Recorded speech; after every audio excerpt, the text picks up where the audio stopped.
પેલા કહો મને.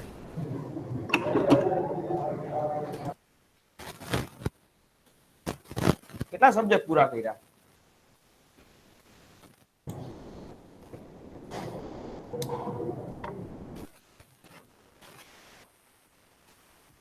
કેટલાક સબ્જેક્ટ પૂરા કર્યા?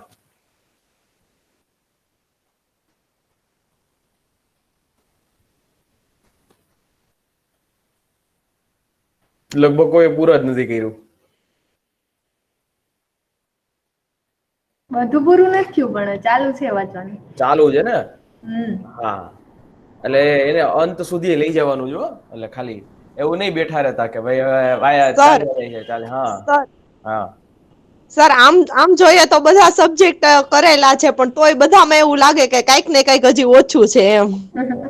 તો એક્ઝામ આવે ત્યાં સુધી એવું જ લાગશે કે ઓછું જ છે હજી. રિવિઝન કરવું પડશે ધીમે ધીમે, એને સમજતા જવું પડશે, ગોખતા નહીં ભાઈ. ઘણા લોકોને છે ને બિન સચિવાલયની જેમ ગોખવાની આદત પડી ગઈ હોય. ગોખવાનું નહીં ક્યારેય. જીપીએસસી ક્યારેક ગોખણિયું જ્ઞાન નથી માંગતી, એ લોજિકલી બેઝ માંગે. તમે સમજવું હોય એ જ્ઞાન માંગે છે. 10મા ધોરણની અંદર આપણે કેમ કે 10મા ને 12માની અંદર આપણે એક એક્ઝામ ચાલતી અને એની અંદર ગોખીને જાતા અને ગોખીને માર્ક લઈ આવવાની આપણે. પ્લસ થોડીક ગ્રેજ્યુએશન લેવલમાં આવી જ પ્રકારે કામ કર્યું છે. પણ અહીંયા આખું એક તદ્દન અલગ વસ્તુ છે. તમારે સમજવાની વસ્તુ છે, દરેક કોન્સેપ્ટને સમજવાની. એટલા માટે હું ધીમે ધીમે ચલાવું છું અને સમજાઈ જાય એવી રીતે તમામ બાબત હું અહીંયા ચલાવી રહ્યો છું. સારું, ચાલો, બરાબર. ગઈકાલે આપણે બેંક ઉપર વાત કરી ગયા હતા, તો નાનકડા એવા થોડા ઘણા ક્વેશ્ચનો પૂછી લો, બરાબર. તો ખાસ કરીને કે ભાઈ વિશ્વની સૌપ્રથમ જૂની બેંક કઈ? Bank of Barcelona, Spain. Yes, bank of Barcelona, very good. ત્યાર પછી વાત કરીએ કે ભારતની અંદર જે એક બેંક આવી, સૌપ્રથમ એવી બેંક ભારતમાં કઈ આવી? Bank of Hindustan. Bank of Hindustan. Bank of Hindustan. ત્યાર પછી 3 બેંક આવી જે 3 પ્રેસિડેન્સીમાં હતી, જેની અંદર સૌથી પહેલા બેંક કઈ બની, ક્યાં જગ્યાએ બની? Bank of Bengal. Yes, bank of Bengal. Bank of Bengal. Very good. ત્યાર પછી bank of Bombay presidency. Okay. ત્યાર પછી bank of Madras. Madras presidency. Very good. હવે એનાથી આગળ આવો તો થોડુંક ભારતીયો દ્વારા, સંપૂર્ણપણે ભારતીયો દ્વારા રચાયેલી બેંક એટલે કઈ? અલ્હાબાદ બેંક. સંપૂર્ણપણે ભારત, જો શબ્દ સાંભળો, પંજાબ નેશનલ બેંક. સંપૂર્ણપણે એનો શબ્દ વાપરો એટલે કે ઉતાવળ નહીં કરવાની. સંપૂર્ણપણે ભારતીયો દ્વારા બનાવવામાં આવેલી બેંક એટલે કે એ પંજાબ નેશનલ બેંક, પીએનબી. હજી વાત કરીએ કે આ જે 3 પ્રેસિડેન્સીની બેંક હતી એનો વિલય કેમાં કરી દીધો? ઇમ્પિરિયલ બેંકમાં. હા, જો 3 બેંકોનો વિલય થયો ઇમ્પિરિયલ બેંક ઓફ ઇન્ડિયામાં, અને ઇમ્પિરિયલ બેંક ઓફ ઇન્ડિયાનું નેશનલાઇઝેશન કરી અને એસબીઆઈ આપે, એસબીઆઈ માં કરવામાં આવ્યું. એટલે તમને આવા 2 ઓપ્શન આપવામાં આવશે, એટલે તમે ત્યાં જ કન્ફ્યુઝ થશો. તમે ડાયરેક્ટ એસબીઆઈ લખીને આવશો, જ્યારે છે જવાબ તમારો પેલો ઇમ્પિરિયલ બેંક ઓફ ઇન્ડિયા. ધ્યાન રાખવાનું, ઉતાવળ નહીં કરવાની. પ્રશ્ન શું છે, શબ્દ શું છે, એને સમજવાનો. ઓકે, ચાલો, આજના લેક્ચરની આપણે વાત કરીએ. ગઈકાલે આપણે પેમેન્ટ બેંક અને એ બધા વિશે માહિતી મેળવી હતી કે ભાઈ પેમેન્ટ બેંક કોને કહેવામાં આવે છે, સ્મોલ ફિનાન્સ બેંક, આખી એક બેન્કિંગ સ્ટ્રક્ચર ઉપર વાત કરી હતી. આજે આપણે વાત કરવી છે કે આજે બેન્કિંગ છે સેક્ટર, બેન્કિંગ સેક્ટરની અંદર 2 પ્રકારના દરો હોય. ટૂંકમાં આરબીઆઈ પાસે નાણાકીય નીતિના સાધનો 2 પ્રકારે હોય. એક હોય માત્રાત્મક સાધનો, ઇંગ્લિશમાં એને કહેવામાં આવે છે કે ક્વોન્ટિટેટિવ અને ક્વોન્ટિટેટિવ મેઝર્સ કહેવાય, અને બીજું છે ગુણાત્મક સાધનો કે જેને ઇંગ્લિશમાં કહેવામાં આવે છે ક્વોલિટેટિવ મેઝર્સ. આ 2 પ્રકારના અલગ અલગ માપનો છે એ આરબીઆઈ મોનેટરી પોલિસી ડિસાઇડ કરવામાં હાથમાં લે. મોનેટરી પોલિસી ઇટ મીન્સ કે નાણાકીય નીતિ, બરાબર. હવે નાણાકીય નીતિની અંદર આપણે ક્વોન્ટિટેટિવ, બરાબર, એ મેઝર્સની અંદર જોઈએ તો એમની અંદર આવે બેંક રેટ, આવે CRR, SLR, repo rate, reverse repo rate, open market operations, bank દર. આવા પ્રકારની જે છે એ ક્વોન્ટિટેટિવ મેઝર્સ છે એ લેવાના આવે. એટલે કે માત્રાત્મક સાધનો કે જેની અંદર આંકડાઓમાં ફેરફાર કરી અને દેશની એક મોનેટરી પોલિસી એ નક્કી કરવામાં આવતું હોય. આ રીતે જે છે આપણે આજના આ લેક્ચરની અંદર અહીંથી શરૂઆત કરીએ છીએ. ચાલો સર, બેંક ઓફ હિન્દુસ્તાનની યર જાણવાનું હતું. હા.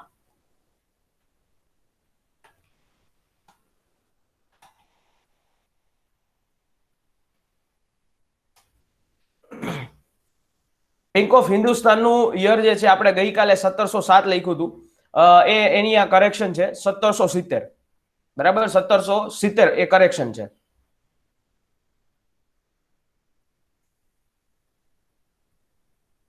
ચાલો,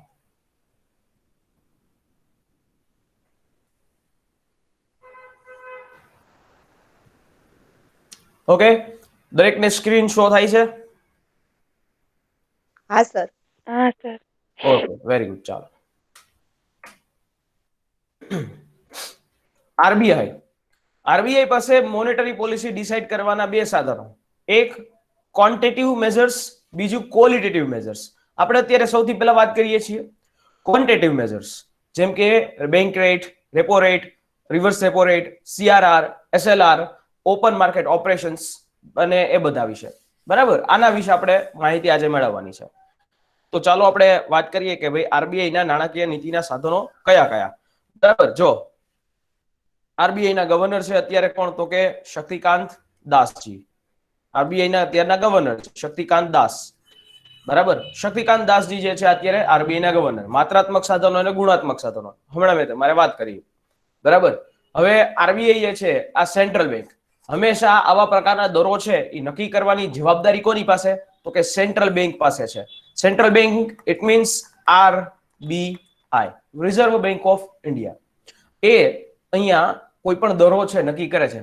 repo rate, reverse repo rate, CRR, SLR, open market operations, bank rate એ નક્કી કરવાની જવાબદારી કોની પાસે છે, આરબીઆઈ પાસે. હવે એ આરબીઆઈ નક્કી કરી અને કોમર્શિયલ બેંકોને આપે છે. કોમર્શિયલ બેંકોએ શું કરવાનું, તો કે જે દરે એને નક્કી કરવામાં આવ્યા છે એ દરે એને પબ્લિકને એક ધિરાણ પૂરું પાડવું પડે. બરાબર, અને એ ધિરાણ જે છે પૂરું પાડવામાં આવે છે, ડાયરેક્ટલી પબ્લિક પાસે પૈસો આવે છે. તો આવી રીતે જે છે એ રેટ્સ ની અંદર થાય. હવે અહીંયા ઘણા લોકોને એવો પ્રશ્ન થાય કે સર, બેંક રેટ અને ઇન્ટરેસ્ટ રેટ શું સેમ છે? બેંક રેટ અને ઇન્ટરેસ્ટ રેટ શું સેમ છે? કોઈને ખ્યાલ છે કે બેંક રેટ, જે કોમર્સ વાળા હશે એને કદાચ ખ્યાલ હશે, બેંક રેટ અને ઇન્ટરેસ્ટ રેટ આ બે વચ્ચે ઈ સેમ છે કે અલગ છે? હું તો હમણાં કહીશ જ. બેંક રેટ હોય ઈ આરબીઆઈ દ્વારા વસૂલવામાં આવે વ્યાપારી બેંકો પાસેથી. અને ઇન્ટરેસ્ટ એ બેંકના કસ્ટમર પાસેથી લેવામાં આવે. Exactly right. બરાબર, બંને વચ્ચે ડિફરન્સ છે. ઇન્ટરેસ્ટ રેટ અલગ છે કે જે કસ્ટમર, તમે લોન લીધી છે તો તે લોનના બદલામાં તમે વ્યાજ આપો છો. ઇટ મીન્સ કે એ એક પ્રકારનું તમારું ઇન્ટરેસ્ટ રેટ છે, જ્યારે બેંક રેટ આરબીઆઈ નું હોય.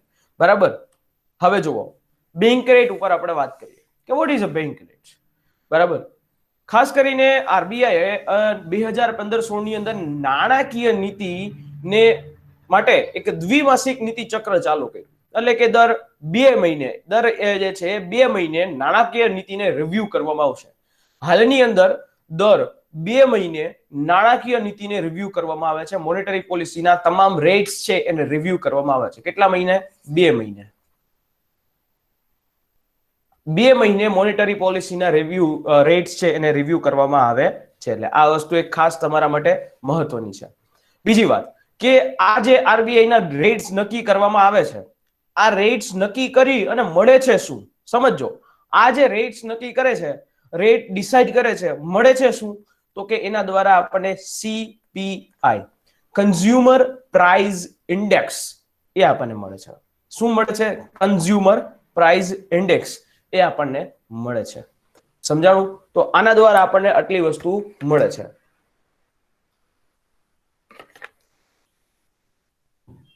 હવે સમજો, બેંક રેટ એટલે કે બેંક દર શું છે? એક એવો દર છે, એક એવો રેટ છે કે જેની અંદર આરબીઆઈ જરૂર પડતા અન્ય કોઈ કોમર્શિયલ બેંકોને લાંબા ગાળા માટેની લોન ઉપલબ્ધ કરાવશે. આરબીઆઈ જે છે, આરબીઆઈ ઈ કોને ઉપલબ્ધ કરાવશે? તો કે એ બેંક્સ છે, એ બેંક્સને લાંબા ગાળાની ઉપલબ્ધ કરાવશે લોન. સમજાય છે? કેટલા ગાળાની? તો કે એ લાંબા ગાળાની લોન જે છે એ ઉપલબ્ધ કરાવશે.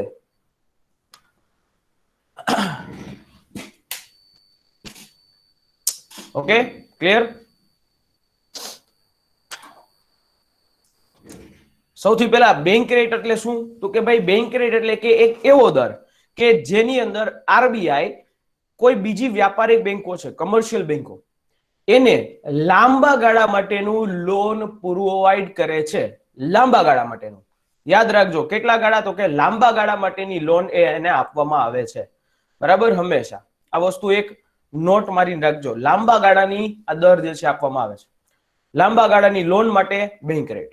બરાબર, બેંક રેટ જે છે એ હંમેશા વ્યાપારિક બેંકો, કોમર્શિયલ બેંકો દ્વારા આપવામાં આવતા જે ઉધાર અને વ્યાજ હોય એની એક મિનિમમ સીમા નિર્ધારિત કરે છે. ન્યૂનતમ સીમાઓ હોય એને નિર્ધારિત કરતું હોય.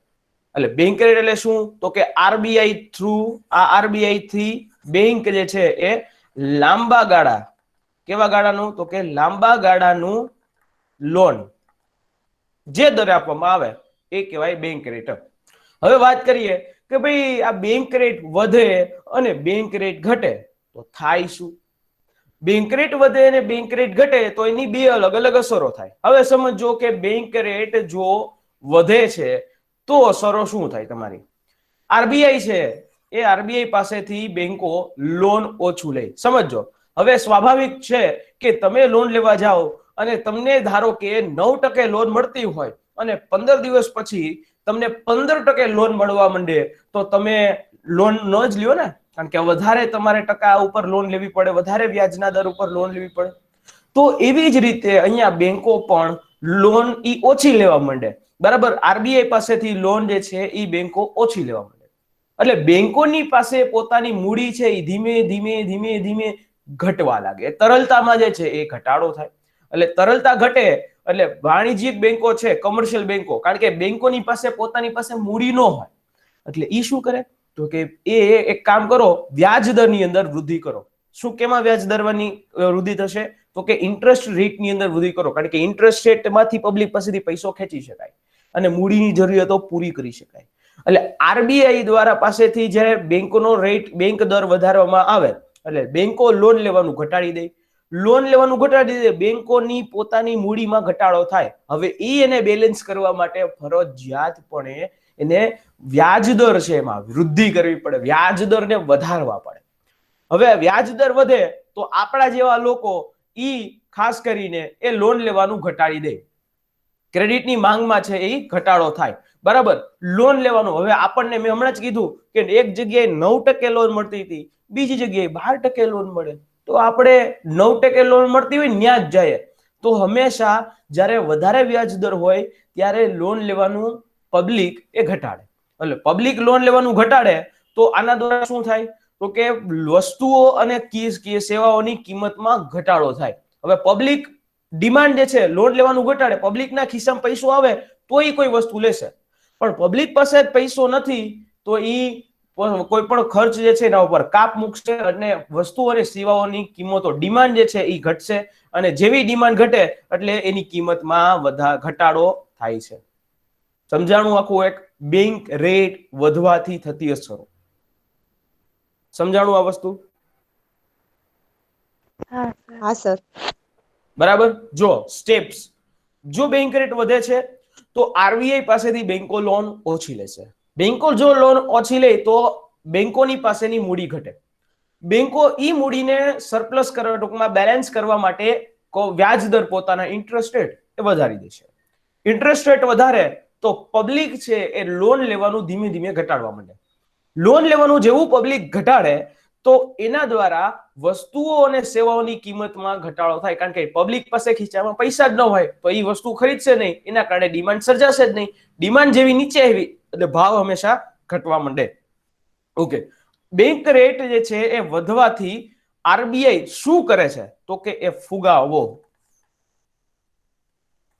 ફુગાવો છે એના ઉપર એનું નિયંત્રણ કરતી હોય.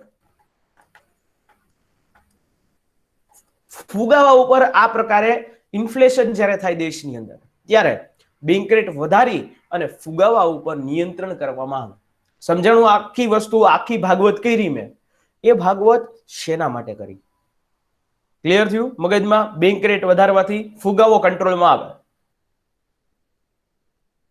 સમજાણું? Yes sir. Yes sir. નો સમજાણું હોય તો તમે તારે એની ટાઈમ પૂછી લેજો. હા સર. ઓકે, ચાલો.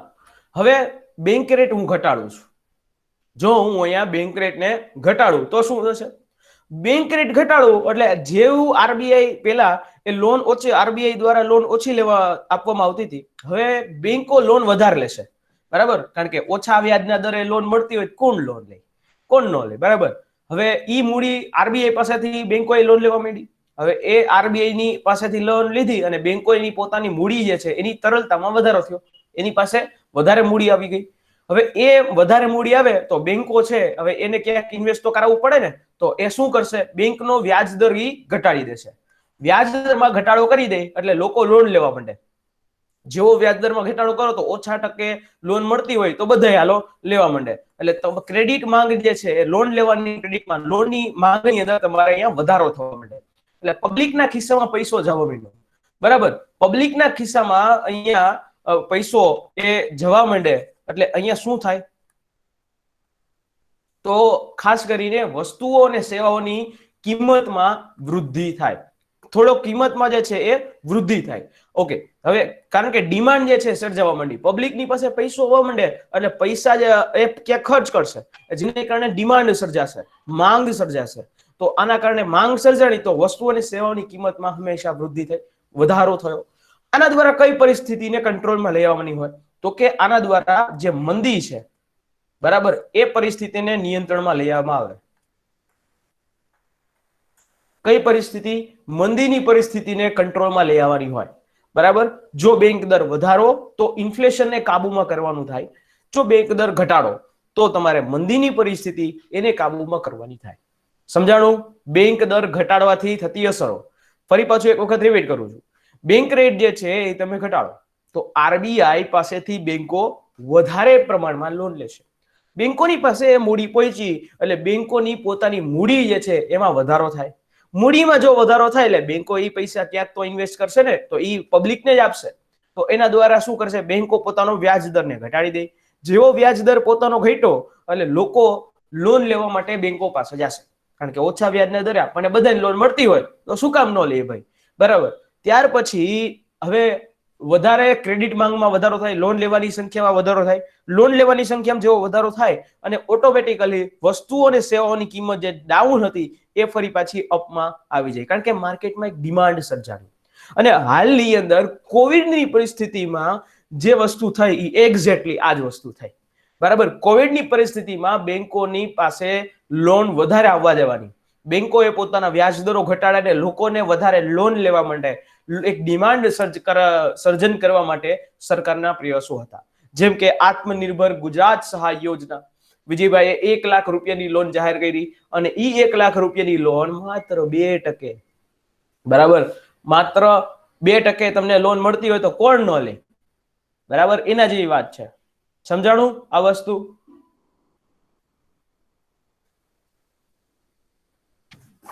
હા કે ના? હા સર. કેમ આમ ટૂંકમાં કહેવાય ને કે ઊંઘમાં આવી ગયા છો કે શું છે? કઈ ખબર નથી પડતી મને. ના ના સર, જાગ્યા જ છે. ના સર, એવું નથી, જાગીએ જ છીએ. હા એમ જાગતા રહેજો ભાઈ, જાગતે રહો. સર, હા ચીપ મની પોલિસી થઈ ને, સોરી, ચીપ મની પોલિસી થઈ ને તમે વાત કરી? હા, cheap money policy. Okay okay, clear? અને અત્યારે આ કોવિડ ની અંદર આ પરિસ્થિતિનું નિર્માણ કરવામાં આવ્યું. એટલે આ વસ્તુ તમારે હંમેશા ધ્યાનમાં રાખવાની કે બેંકનો દર, બેંક રેટ વધે અથવા તો ઘટે તો થાય. નેક્સ્ટ આપણો રેટ રેપો રેટ. એના વિશે કદાચ તમને ખ્યાલ પણ હશે કે રેપો રેટ એટલે શું? રેપો રેટ એટલે કે આરબીઆઈ જેની અંદર જે કોમર્શિયલ બેંકો છે, શેડ્યુલ્ડ કોમર્શિયલ બેંકો, આ શબ્દ ખાસ વાપરો છે, શેડ્યુલ્ડ કોમર્શિયલ બેંકો, એને ટૂંકા ગાળાની લોન આપે છે, બરાબર? અહીંયા આ આરબીઆઈ છે અને આ કોમર્શિયલ બેંકો છે, કોમર્શિયલ બેંક. આ જ કોમર્શિયલ બેંકોને ટૂંકા ગાળા માટેની પૈસા આપે છે. કેટલા? જો બેંક રેટની અંદર લાંબા ગાળા આવે જ્યારે રેપો રેટની અંદર ટૂંકા ગાળા માટેનો સમય આવે છે. બરાબર, એટલે હંમેશા આ વસ્તુ યાદ રાખવાની. રેપો રેટ ટૂંકા ગાળા માટે, બેંક રેટ લાંબા ગાળા માટે. ઓકે, તો આરબીઆઈ છે ઈ શેડ્યુલ્ડ કોમર્શિયલ બેંકો, આમાં અનશેડ્યુલ નહીં આવે. આ વસ્તુ એક બારીકી છે આની, એક નાનકડો પોઈન્ટ કે શેડ્યુલ્ડ કોમર્શિયલ બેંકોને એક અલ્પકાલિક ટૂંકા ગાળા માટેની લોન જે દરે આપે છે એને કહેવામાં આવે છે રેપો રેટ. હવે આરબીઆઈ આની સિક્યોરિટી ખરીદીને અર્થવ્યવસ્થાની અંદર, ઇકોનોમીની અંદર લિક્વિડિટી એટલે કે તરલતામાં હંમેશા વૃદ્ધિ કરતું હોય. બરાબર, કેમાં વૃદ્ધિ કરે? લિક્વિડિટીની અંદર. બેંકો પાસેની જે સિક્યોરિટીઝ હોય એ સિક્યોરિટીઝ ને ખરીદી લે. હર્ષલ મહેતા વાળો જે સ્કેમ હતો એ તો સિક્યોરિટીઝ ઉપર જ હતો આખો. બરાબર, બેંકોની અંદર જે સિક્યોરિટીઝ થતી એની ઉપર જ હતો. 14 દિવસ પૈસા રાખતો અને એ 14 દિવસ રાખીને શેર માર્કેટમાંથી એના કેટલા કરોડ રૂપિયા બનાવી નાખ્યા. એટલે આ રીતે જે થતું. પણ અહીંયા જે છે બેંકોની જે એક સિક્યોરિટીઝ હોય એ ખરીદી લેવાની અને એના ઉપર એને લોન આપવાની. બરાબર, જેના દ્વારા આરબીઆઈ સિક્યોરિટી ખરીદે એટલે આરબીઆઈ ને પૈસા પે કરે. એ પૈસા એ બેંકો પોતાના મૂડીમાં વાપરે, એ મૂડીમાં ક્યાંક ઇન્વેસ્ટ કરે, XYZ. આના દ્વારા બે જે છે એ ઇકોનોમીની અંદર લિક્વિડિટી, તરલતા, એમાં વૃદ્ધિ થાય. સમજાણું? Repo rate. હવે વાત કરીએ ભાઈ રેપો રેટને વધારો કે રેપો રેટને ઘટાડો. જો રેપો રેટ વધે તો શું થાય અને જો રેપો રેટ ઘટે તો શું થાય? રેપો રેટ જ્યારે વધે છે એટલે કે સેમ ટુ સેમ આપણે જે પરિસ્થિતિ જોઈ હતી કે આરબીઆઈ પાસેથી બેંકો જે ટૂંકા ગાળાની લોન ઓછા માત્રામાં લે, જેવી રીતે આપણે બેંક રેટની અંદર વાત કરી, સેમ ટુ સેમ પરિસ્થિતિ અહીંયા પણ થશે. કારણ કે અહીંયા પણ એવી જ રીતે છે. રેપો રેટ વધારો તો ઈ રેપો રેટ ઉપર અત્યારે ઋણ જે છે એ અલ્પકાલિક ઋણ એ ઓછી માત્રામાં લેવામાં આવે. ટૂંકા ગાળાની લોનો બેંકો ઓછા માત્રામાં લે. હવે જો બેંકો લોન ઓછા માત્રામાં લે તો બેંકોની પોતાની મૂડી હોય એ મૂડીમાં ઘટાડો થાય. હવે ઈ ઘટાડાને સરપ્લસ કરવા માટે, ઈ ઘટાડાને ફરી પાછું બેલેન્સ કરવા માટે વ્યાજ દરની અંદર બેંકો વૃદ્ધિ કરે, પબ્લિક પાસેથી પૈસો ખેંચે. બરાબર, પબ્લિક પાસેથી જેવો પૈસો ખેંચે એટલે લોકો જે છે એ લોનની માંગ, ક્રેડિટની માંગમાં ઘટાડો થાય. લોકો લોન લેવાનું ઓછું કરે. જેવું લોન લેવાનું ઓછું કરે એટલે એના દ્વારા વસ્તુઓ અને સેવાઓની કિંમતોમાં ઘટાડો થાય. કેમાં ઘટાડો થાય? તો કે વસ્તુઓ, એકચ્યુઅલમાં જે વસ્તુઓ વધી જતી હોય એની કિંમતોમાં અથવા તો સેવાઓની અંદર, ગુડ્સ એન્ડ સર્વિસીસની અંદર એક ઘટાડો થાય. બરાબર, આ રીતે જે છે હંમેશા મોંઘવારી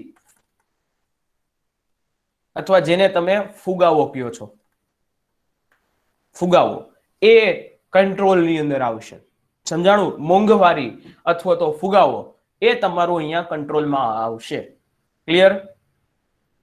આ છે રેપો રેટ વધવાથી થતી અસરો. સમજાણું કે નહીં? Yes sir. Yes sir. બરાબર. હા સર. હવે રેપો રેટને હું ઘટાડું છું તો શું થશે? હવે રેપો રેટ જેવી રીતે ઘટાડું, જેવી રીતે બેંક રેટમાં પોઝિશન થાય છે એવી રીતે અહીંયા થશે. આરબીઆઈ છે પાસેથી બેંકો ટૂંકા ગાળાની લોન વધારે માત્રામાં લે. લોન લેવા માંડો, લોન લ્યો, એવી રીતે. બરાબર, ઓલું કેવું, ડ્રગ દો ની જગ્યાએ લોન લ્યો એમ. ઋણ જે છે લોન એ વધારે પ્રમાણમાં લેવા માંડે. હવે બેંકોની પાસે લોન, પૈસો વધારે આવે, ઈ બેંકો એક પોતાની મૂડી જે છે એની અંદર વધારો થાય. હવે જેવો બેંકોની મૂડીમાં વધારો થયો તો ઈ મૂડી એને ક્યાંક ઇન્વેસ્ટ કરાવવી પડશે ને, પાથરવી પડશે લોકો પાસે, તો એને પૈસા મળશે. તો એના દ્વારા પોતાના વ્યાજ દરની અંદર ઘટાડો કરવા માંડે. જેવો વ્યાજ દરની અંદર ઘટાડો થયો એટલે રેપો રેટની અંદર ઘટાડવાથી વ્યાજ દરની, બેંકોનો પોતાનો જે વ્યાજ દર હોય ઇન્ટરેસ્ટ રેટ, એમાં ઘટાડો થાય. જેવો ઇન્ટરેસ્ટ રેટમાં ઘટાડો થયો એટલે લોકો લોન લેવામાં વધારો કરે. લોન એમાં વધારો થઈ જાય. અને જેવો લોન જે છે એ લેવાની અંદર વધારો થયો તો એના દ્વારા શું થાય? વસ્તુઓ અને કિંમતો, ગુડ્સ એન્ડ સર્વિસીસની જે કિંમતો હોય એમાં વધારો થાય. બરાબર, આના દ્વારા કઈ પરિસ્થિતિ હોય એને કંટ્રોલમાં કરાવી શકાય? તો જો આના દ્વારા તમારે કઈ પરિસ્થિતિ, તો કે ભાઈ જે મંદીની પરિસ્થિતિ છે માર્કેટમાં એને કંટ્રોલમાં લઈ આવવામાં આવે. કારણ કે મંદીમાં ભાવ તળિયે વયા ગયા હોય, જો ડિમાન્ડ કઈ હોય નહીં, આના પૈસા જે છે લોકોના ખિસ્સામાં આપી અને ડિમાન્ડ સર્જવાની વાત કરવામાં આવે છે. બરાબર, પ્રધાનમંત્રી સાહેબે 10,000 રૂપિયાની એક સ્ટ્રીટ વેન્ડર્સ યોજના બહાર પાડવામાં આવી છે. આત્મનિર્ભર ભારત સ્ટ્રીટ વેન્ડર યોજના કરી નાખી, મસ્ત યોજના. 10,000 રૂપિયા વગર વ્યાજે આપવાના છે જેને આપ્યા, અને એની અંદર 10,000 રૂપિયાનું જે આખા વર્ષની અંદર એક વર્ષના સમયગાળામાં 10,000 રૂપિયાના હપ્તા તરીકે 1,000 કે એવી રીતે હપ્તા તરીકે ચૂકવવાના થાય. તો એ શું છે? તો કે લોકોના ખિસ્સામાં પૈસા આપવાના છે. પ્લસ બીજી વાત કરું કે કેન્દ્ર સરકારના જે કર્મચારીઓ હતા એને LTC આપવામાં આવ્યું, સ્પેશિયલ રીતે અલાઉન્સીસ આપવામાં આવ્યા, જેથી કરીને ઈ ક્યાંક ખર્ચ કરે. જો ઈ ક્યાંક ખર્ચ કરે તો માર્કેટની અંદર જે છે એ ડિમાન્ડ થાય. ક્યાંક ખર્ચ કરશે તો વસ્તુ ઉપડશે, તો એના કારણે એ વસ્તુ ડિમાન્ડમાં આવશે, અને માર્કેટમાં જો ડિમાન્ડ આવે તો માર્કેટમાં ધીમે ધીમે ઇકોનોમી સ્ટેબલ થાય. આવી રીતે આ પરિસ્થિતિ જે છે, પોલિસી મેકિંગ વાળા લોકો જે પોલિસી મેકર્સ કહેવાય, એ પોલિસી મેકર્સ આ રીતે જે છે કંટ્રોલ કરતા હોય. સમજાઈ ગયું? સર PM સ્વનિધિ યોજના ને, હા બોલો. PM સ્વનિધિ યોજના ને તમે પેલા કીધું ઈ. હા, સ્ટ્રીટ વેન્ડર નિધિ યોજના છે એક, સ્વનિધિ યોજના. સર આ ફુગાવો અને જે મંદી છે એની આમ ડેફિનેશન આપો ને સર. ફુગાવો અને મંદીની ડેફિનેશન આપી દઉં. જો ફુગાવો એટલે શું, નોર્મલ શબ્દમાં સમજાવું છું, બરાબર? પેલા તો એક જ મિનિટ, હવે એના માટે આપણે અહીંયા આવી ગયા. ધારો કે તમારે અત્યારે ફુગાવો એને સમજાવું છું. ફુગાવો કોને કહેવાય?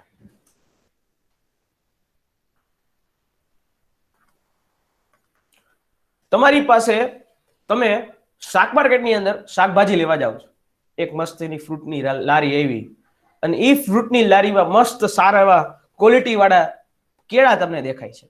ઈ કેળા તમને ઈ ઓફર કરે છે 20 રૂપિયાના 5 કેળા.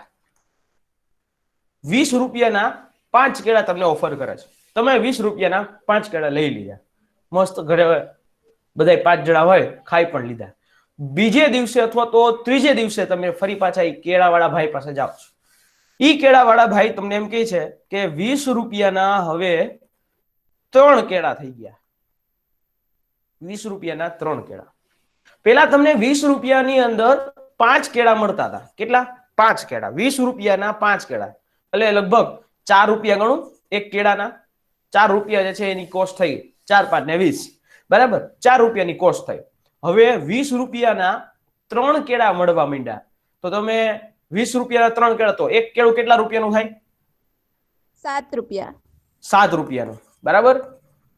તો આ શું થયું? એક સમયે તમને 20 રૂપિયાના 5 કેળા મળતા હતા, હવે અત્યારે 20 રૂપિયાના 3 કેળા મળવા માંડ્યા, બરાબર? ક્વોલિટી બધું સેમ છે, પણ અહીંયા 4 રૂપિયા હતું એક કેળાનો ભાગ, બરાબર, અને અહીંયા 7 રૂપિયા હતું. તો આ પરિસ્થિતિ શું થઈ? ભાવમાં વધારો થયો. આ વસ્તુ થઈ ફુગાવો. ફુગાવો એટલે બીજું કઈ નહીં, ઇન્ફ્લેશન,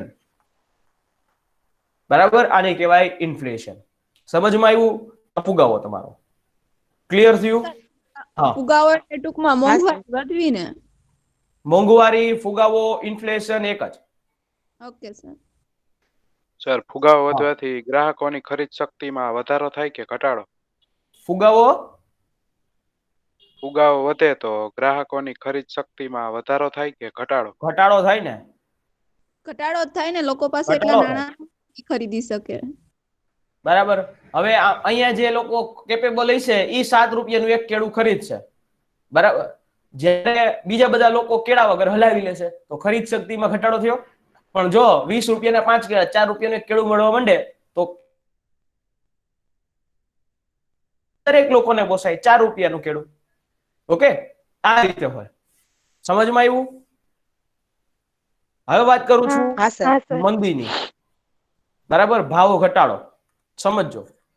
20 રૂપિયાના તમને 5 કેળા મળે છે, એટલે 4 રૂપિયાનું એક કેળું મેળ્યું આજે, બરાબર? હવે આજે વાર કયો થયો તો મારો, તો કે આજે છે તમારે બુધવાર થયો છે.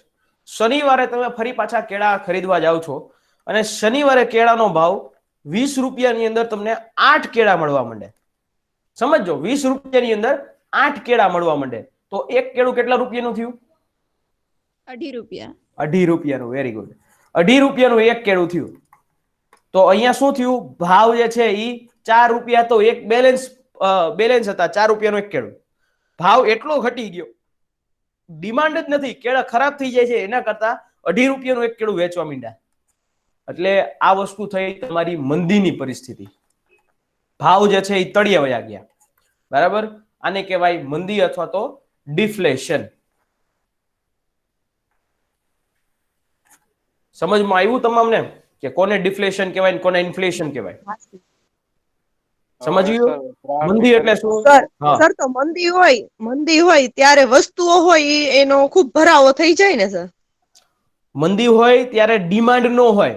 જો સપ્લાય ચેન બરાબર હોય, ડિમાન્ડ ન હોય, પણ એ વસ્તુની અન્ય ભરાવો થઈ જાય એટલે ફરજિયાત પણ એ ભાવ જે છે નીચે આવતા જાય. જ્યારે બહુ બધું ઇન્ફ્લેશન થઈ જાય ને તો સરકાર માર્કેટમાં સ્ટોક બહાર પડે. હમણાં વાત કરું તમને ટીઓપી, ટોમેટો ઓનિયન પોટેટો ટોપ, એની અંદર જ્યારે ડુંગળીમાં ભાવ વધે, બટેટામાં ભાવ વધે તો સરકાર શું કરે? એટલે સરકાર જે છે એ પોતાનો જે બફર સ્ટોક હોય અથવા તો બહારના દેશોમાંથી ઇન્ડિયાના માર્કેટમાં એ જથ્થો ઠાલવે અને આના દ્વારા ભાવને નીચા કરવાના પ્રયાસ કરવામાં આવે. બરાબર, મંદીમાં સરકાર શું કરે? તો કે મંદીમાં હંમેશા સરકાર એક એમએસપી જાહેર કરે કે એક એમએસપી આધારે એક ખરીદી લેવામાં આવે. બરાબર, અને જેને કારણે એને ખેડૂતોને પણ એક પોષણક્ષમ ભાવો મળવા જોઈએ. આ રીતે હોય. સમજાણું? ફુગાવો અને મંદી. Yes, clear? રાઈટ. મંદીમાં સર તો ગ્રાહકની ખરીદ શક્તિ વધે તો તેજી ના આવે. એટલી બધી એ તેજી નો લઈ આવવાની હોય ને. અહીંયા લગી જ પહોંચાડવાનું છે, ₹5 લગી જ. ખરીદ શક્તિ અહીંયા વધશે.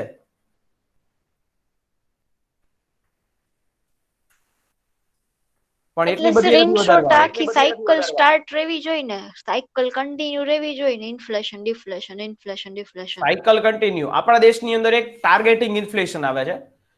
ટાર્ગેટિંગ ઇન્ફ્લેશન એટલે કે એવું કહેવાય છે, આરબીઆઈએ 2015માં એવું નક્કી કર્યું કે 2% થી લઈ અને 6% સુધી વચ્ચેનો જે ફુગાવો રહે તો એને સારો ફુગાવો માનવામાં આવે, કે એના દ્વારા કોઈ નુકસાન ન થાય એવું ટાર્ગેટિંગ ઇન્ફ્લેશન કહેવાય. અને આ જે વસ્તુ થાય તો એના દ્વારા નુકસાન ન થાય. હા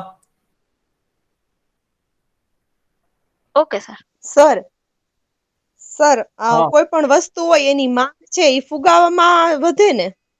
હા, નહીં, માંગ જે છે એ હંમેશા જે છે, જ્યારે માંગ ક્યારે વધારવાની છે સમજો. ફુગાવો હોય, ફુગાવો એટલે શું છે? તો કે ફુગાવાની અંદર ખાલી બે પ્રમાણ હોય. એક તો કોસ્ટ પુલ હોય ને ડિમાન્ડ પુલ હોય. ફુગાવાના બે પ્રકાર, કોસ્ટ પુલ કહેવાય અને ડિમાન્ડ પુલ આવે. બે પ્રકાર હોય. કોસ્ટ પુલ એટલે કે જે મેં તમને આમ સમજાવ્યું ને કે ભાઈ કિંમતમાં વધારો થવાને લીધે ફુગાવો આવ્યો, એ કોસ્ટ પુલ. અને ડિમાન્ડ પુલ એટલે શું? તો કે જ્યારે ડિમાન્ડ એટલી બધી થઈ ગઈ કે એના લીધે ભાવો ઊંચા વયા ગયા તો એને કહેવાય ડિમાન્ડ પુલ, ફુગાવો. બરાબર, આ બંને અલગ અલગ પ્રકારો છે. બે જ પ્રકાર હોય, કોસ્ટ પુલ હોય ને ડિમાન્ડ પુલ હોય. તો હવે આમાં જે છે ડિમાન્ડ પુલ આવે તો જ્યારે વસ્તુની ડિમાન્ડ એટલી બધી હાઈ થઈ ગઈ. હું સ્વાભાવિક એક વસ્તુ તમને કહું કે જ્યારે ફ્રીની અંદર વસ્તુ, રિલાયન્સ જીઓ વાળાએ ફ્રીની અંદર પેલું ચાલુ કર્યું હતું, જીઓ 4G આપવાનું ચાલુ કર્યું હતું, ત્યારે માર્કેટની અંદર ડિમાન્ડ એટલી બધી હતી ને કે જેને લીધે જીઓના કાર્ડ મળતા નહોતા અને લોકો બ્લેકના પૈસા દઈ અને લેવા માંગતા હતા. તો એ વસ્તુ ડિમાન્ડ પુલ થઈ ગઈ. કોસ્ટ પુલ એટલે કોઈ કારણસર ભાવમાં વધારો થવાને લીધે એ કોસ્ટ પુલ કહેવાય, એ ફુગાવો. હવે સમજાણું? હા સર. બીજો કોઈને કઈ ક્વેશ્ચન?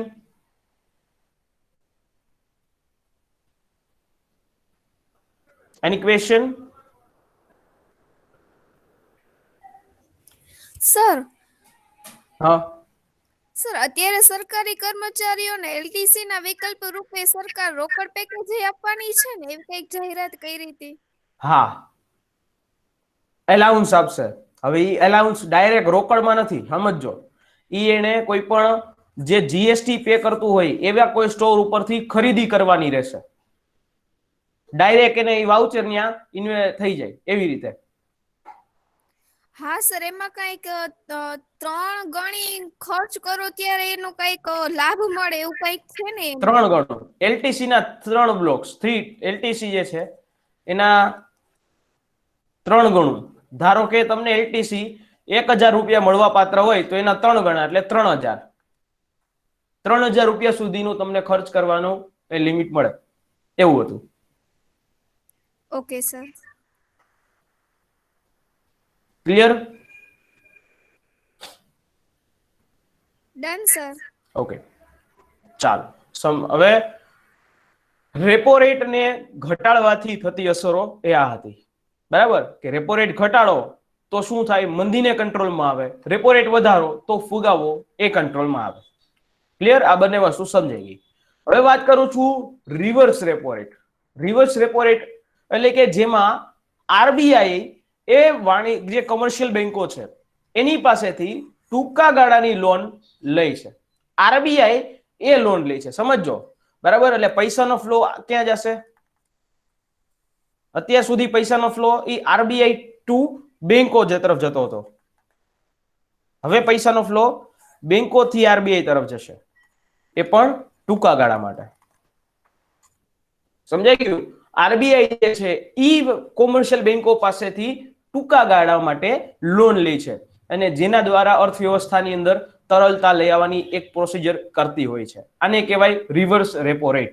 બરાબર? કેમાં રિવર્સ રેપો રેટ? તો કે આરબીઆઈ જે છે એના દ્વારા વાણિજ્યિક બેંકો પાસેથી ટૂંકા ગાળા જે દરે લોન લે છે ટૂંકા ગાળા માટે. હંમેશા યાદ રાખવાનું, રેપો રેટ અને રિવર્સ રેપો રેટ ટૂંકા ગાળા માટે હોય, જ્યારે બેંક રેટ એ લાંબા ગાળા માટે હોય. ઓકે, તો રેપો રેટ ની અંદર ફ્લો થતો તો અહીંયા. બરાબર? આ રેપો રેટ અને આ છે તમારો રિવર્સ રેપો રેટ.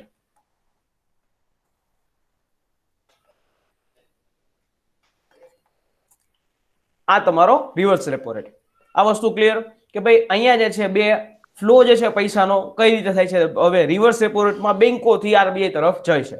આ રેપો ની અંદર આરબીઆઈ જે છે બેંકોને આપતી હતી, રિવર્સ રેપો રેટમાં બેંકો છે એ આરબીઆઈ ને આપશે. ક્લિયર? તો આ જે દરે આપે એ રિવર્સ રેપો રેટ નો દર કહેવામાં આવે છે. હવે બીજી વાત કે રિવર્સ રેપો રેટ, હા સર, તરલતા એટલે શું થાય? લિક્વિડિટી. માર્કેટમાં કેટલા પ્રમાણમાં પૈસા છે તરલતા કહેવાય. માર્કેટની અંદર 5000 કરોડ રૂપિયા હોય કે 10,000 કરોડ કે 1 લાખ કરોડ રૂપિયા રોકડ રકમમાં હોય, એને લિક્વિડિટી કહેવાય, તરલતા.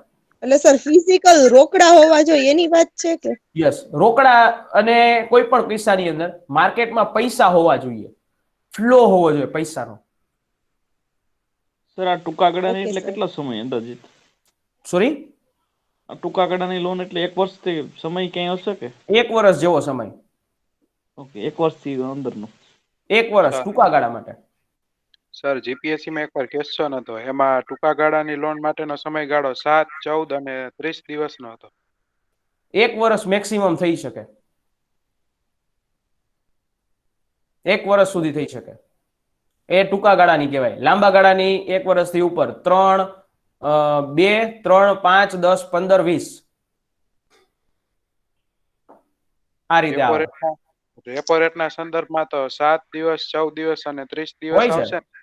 હા, રેપો રેટના સંદર્ભમાં પણ મેક્સિમમ થઈ શકે, એની લિમિટ છે. એવું જરૂરી નથી. મેક્સિમમ 1 વર્ષ સુધી થઈ શકે according to the RBI. Minimum કેટલી હોય sir? Sorry? Minimum time limit કેટલી હોય? મીન્સ કે આજે ભાઈ કે છે એની જેમ 7 દિવસનો ને એવો, તો એવી રીતના હોઈ શકે? મિનિમમ ટાઈમ જે છે એ જ્યારે રેપો રેટ વધારે છે ઘટાડે છે ત્યારે એક નક્કી કરવામાં આવતો હોય, જ્યારે લોન લે છે ત્યારે નક્કી કરવામાં આવતો હોય. જે પેલું કીધું કે ભાઈ 7 દિવસ, 14 દિવસ એવી રીતે. હજી બિલ ઓફ એક્સચેન્જ હું સમજાવીશ ને ત્યારે આ કોન્સેપ્ટ વધારે ક્લિયર થશે. બિલ ઓફ એક્સચેન્જ અહીંયા સુધી પેલા clear? Yes sir. Okay. Reverse repo rate ને જ્યારે તમે વધારો છો, રિવર્સ રેપો રેટ, તો શું થાય? રિવર્સ રેપો રેટ જેવો તમે વધારો એટલે આરબીઆઈ છે એ બેંકો પાસેથી જે ટૂંકા ગાળાની લોન હતી એ વધારે માત્રામાં લેશે. કારણ કે આરબીઆઈ જ્યારે રિવર્સ રેપો રેટ વધારો તો શું થાય? આરબીઆઈ એ લોન જે છે વધારે માત્રાની અંદર લેવા માંડે. બરાબર? તો એના દ્વારા બેંકોની પોતાની મૂડીમાં ઘટાડો થાય, કારણ કે પૈસા જે છે આરબીઆઈ લેવા માંડતી હોય. અહીંયા સમજો, અલગ કોન્સેપ્ટ છે. અહીંયા જેવો રિવર્સ રેપો રેટ વધારો એટલે બેંકો પાસેથી પૈસો આરબીઆઈ લેવા માંડે, બરાબર, વધારે માત્રામાં લેશે. સમજો, રિવર્સ રેપો રેટ વધારવાથી ભલે રેટ વધ્યો છે, પરંતુ આરબીઆઈ વધારે માત્રામાં એ લોન લેવા માંડશે. એટલે આના દ્વારા બેંકોની પોતાની મૂડી છે એને ઘટાડો થાય, કારણ કે બેંકોની પાસે જો મૂડી ઘટાડો થાય તો એ લિક્વિડિટીમાં ઘટાડો થાય, એની મૂડીમાં ઘટાડો થાય. હવે જેવી લિક્વિડિટીમાં પોતાની મૂડીમાં ઘટાડો થાય તો એને બેલેન્સ કરવા માટે શું કરે? ભાઈ વ્યાજ દરમાં વૃદ્ધિ કરો. બેંકોની પાસે એક જ હથિયાર હોય, વ્યાજ દરમાં વૃદ્ધિ કરો, જેથી કરીને આપણે આને બેલેન્સ કરી શકીએ. જેવો વ્યાજ દરની અંદર વધારો થયો એટલે જે ક્રેડિટની માંગ હતી, લોન લેવા વાળો વર્ગ હતો, એ માંગમાં ઘટાડો થયો, કારણ કે પોસાય ને. તો એવી રીતે લોન લેવામાં ઘટાડો થાય. હવે જેવો લોન લેવામાં ઘટાડો કરવામાં આવે તો એના દ્વારા ગુડ્સ એન્ડ સર્વિસીસની કિંમતોમાં છે શું થાય? ઘટાડો થાય. કારણ કે ડિમાન્ડ એટલી વધી ગઈ હોય, એને કંટ્રોલ કરવા માટે આવી રીતે વ્યાજદર વધારી અને થઈ શકે. સમજો, વ્યાજદર વધારીને પબ્લિક પાસેથી પૈસો ખેંચી શકાય છે. એટલે આના દ્વારા શું કંટ્રોલમાં આવે? તો કે મોંઘવારી. મોંઘવારી એ કંટ્રોલમાં આવે. સમજાણું? કયું કંટ્રોલમાં આવે? મોંઘવારી. ઉતરું મગજમાં? હા સર. હા સર. ઓકે, હવે નેક્સ્ટ, જો રિવર્સ રેપો રેટ ને ઘટાડો તો શું થાય? જો રિવર્સ રેપો રેટ તમે ઘટાડવા માંડો તો આરબીઆઈ પાસે જે છે આરબીઆઈ ઈ બેંકો પાસેથી ટૂંકા ગાળાના લોન ઈ ઓછી માત્રામાં લે, બરાબર. આરબીઆઈ બેંકો પાસેથી ટૂંકા ગાળાની લોન ઈ ઓછી માત્રામાં લે, એટલે જેને કારણે બેંકોની પાસે મૂડી રહી, બેંકોની પાસે મૂડી એ પડી રહી, તો બેંકોની મૂડીમાં વધારો થાય. બેંકોમાં મૂડીમાં વધારો થાય તો એને કારણે બજારની અંદર લિક્વિડિટી છે એમાં વૃદ્ધિ થાય, પૈસા જે છે એ વધે. હવે જે બજારમાં પૈસા વધે, લિક્વિડિટી વધે, અથવા તો બેંકોની પોતાની મૂડીમાં વધારો થાય તો એના દ્વારા હવે એને બેલેન્સ કરવા માટે, એ પૈસા આપવા માટે બેંકો શું કરે? તો કે વ્યાજ દરને વધારે, વ્યાજ દરમાં વધારો કરવા પડે, વ્યાજ દર ધીમે ધીમે વધારવા માંડે. જો વ્યાજ દરમાં વધારો થાય તો એના દ્વારા શું થાય? વ્યાજ દરમાં વધારો થયો તો લોકો લોન લેવા માટે વધારે આવે, લોનની માંગ વધી જાય. લોનની માંગ વધી જાય તો લોકોના ખિસ્સામાં આવ્યો પૈસો. જેવો લોકોના ખિસ્સામાં પૈસો આવ્યો, એ પૈસો ક્યાંક ને ક્યાંક ત્યાં ખર્ચ કરશે એટલે ઓટોમેટિકલી ડિમાન્ડ જે માર્કેટમાં ઈ સર્જાશે. એના દ્વારા જે કિંમતો સાવ નીચે પડી ગઈ છે એ કિંમતોને અંદર વધારો થશે. આના દ્વારા મંદીની પરિસ્થિતિ છે એ કંટ્રોલમાં આવે, બરાબર. મંદી ઉપર નિયંત્રણ આવે. સમજાણું? રિવર્સ રેપો રેટ વધારો કે ઘટાડો તો થાય શું? હા સર. Very good. ચાલો next, cash reserve ratio, CRR કહેવાય ને, કેશ રિઝર્વ રેશિયો. હવે સમજો, કેશ રિઝર્વ રેશિયો એટલે શું? તો કે જ્યારે બેંકો છે એની અંદર ગ્રાહકો દ્વારા જે પૈસા ઉપાડવાની એક સ્થિતિની અંદર જે મેક્સિમમ પૈસા એ માત્રા છે એ સુનિશ્ચિત કરવા માટે એક જથ્થો કોઈ પણ બેંકોએ હોય, બરાબર, એક નિશ્ચિત રોકડ રકમનો જથ્થો ઈ આરબીઆઈ પાસે અનામત રાખવાનો હોય, એને કહેવાય કેશ રિઝર્વ રેશિયો. બેંકોએ કોને આપવાનો, ક્યાં રાખવાનો છે? ઈ આરબીઆઈ પાસે. ક્યાં રાખવાનો? અહીંયા આરબીઆઈ પાસે એને જથ્થો અનામત રાખવાનો રહેશે. એક કેશ રોકડ રકમમાં, હંમેશા યાદ રાખજો, રોકડ રકમની અંદર આ જથ્થો રાખવાનો રહેશે. આને કહેવાય કેશ રિઝર્વ રેશિયો. સમજાય છે?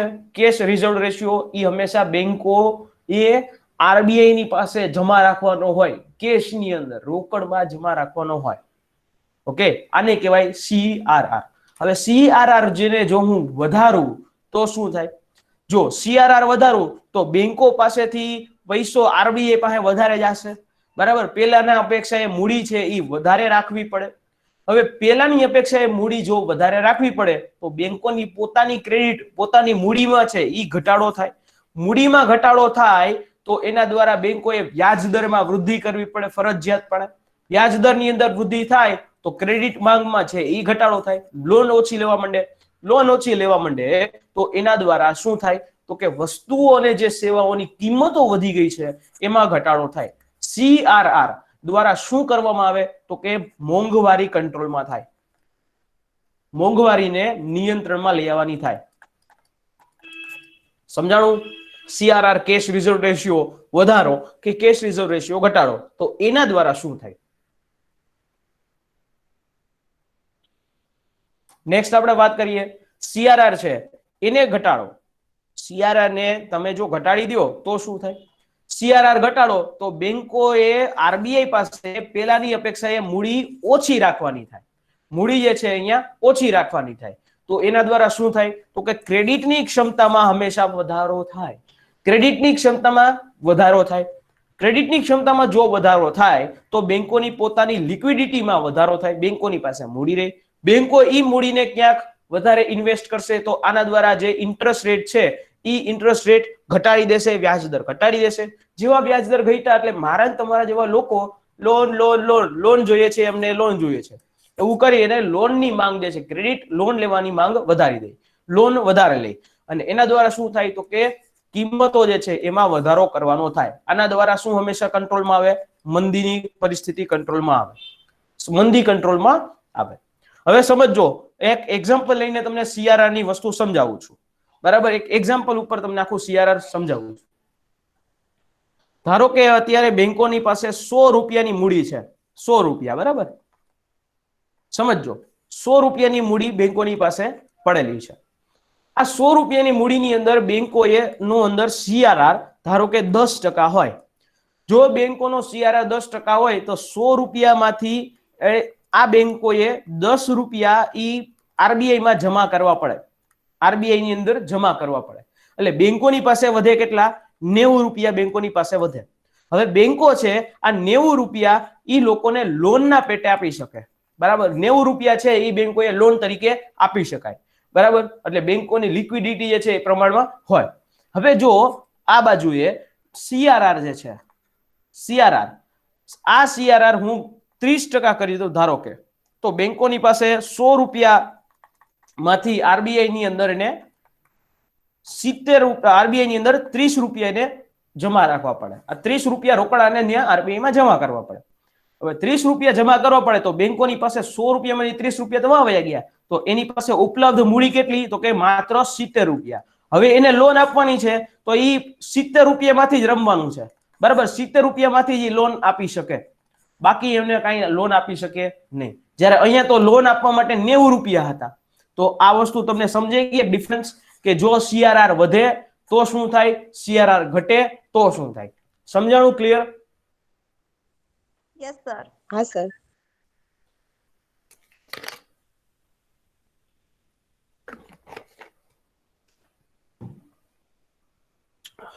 Very good. ચાલો સર, હા સર આપણે આ બધી અસરો જોઈ કે બધા રેટ વધે કે ઘટે તો કઈક ને કઈક અસર થાય છે, તો સર એના માટે બેલેન્સ રહે તો જ સારું કહેવાય ને? એમ બેલેન્સ, માર્કેટની બેલેન્સ રાખવું પડે. બહુ વધારે ન કરી શકાય, બહુ ઘટાડે ન કરી શકાય. અત્યારે જુઓ ઘટાડો કર્યો 4% ને 4.5% ને એટલા રેટ રાખ્યા છે, તો ઈ મંદીમાંથી બહાર નીકળવા માટે અર્થવ્યવસ્થાને આવા રેટ રાખવા પડે.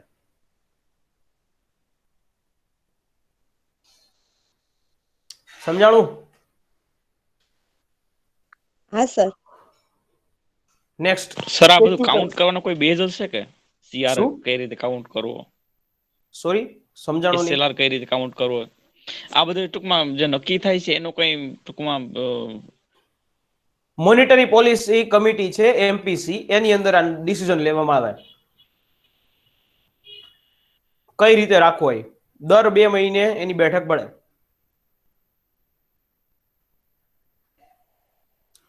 ચાલો ફોર્ટનાઇટ આવે છે એ શું છે? સોરી, ફોર્ટનાઇટ આવે છે ને કઈક, એક શુક્રવાર થી બીજા શુક્રવાર સુધી ટૂંકમાં જોવે આ મોનેટરી પોલિસી અને ત્યારબાદ જે કાઉન્ટ કરે છે ને SLR અને CLR, એ MPC જ નક્કી કરતા હોય છે, બીજું કઈ ન હોય. MPC ની અંદર જ આ બધી વસ્તુ ડિસાઈડ થાય.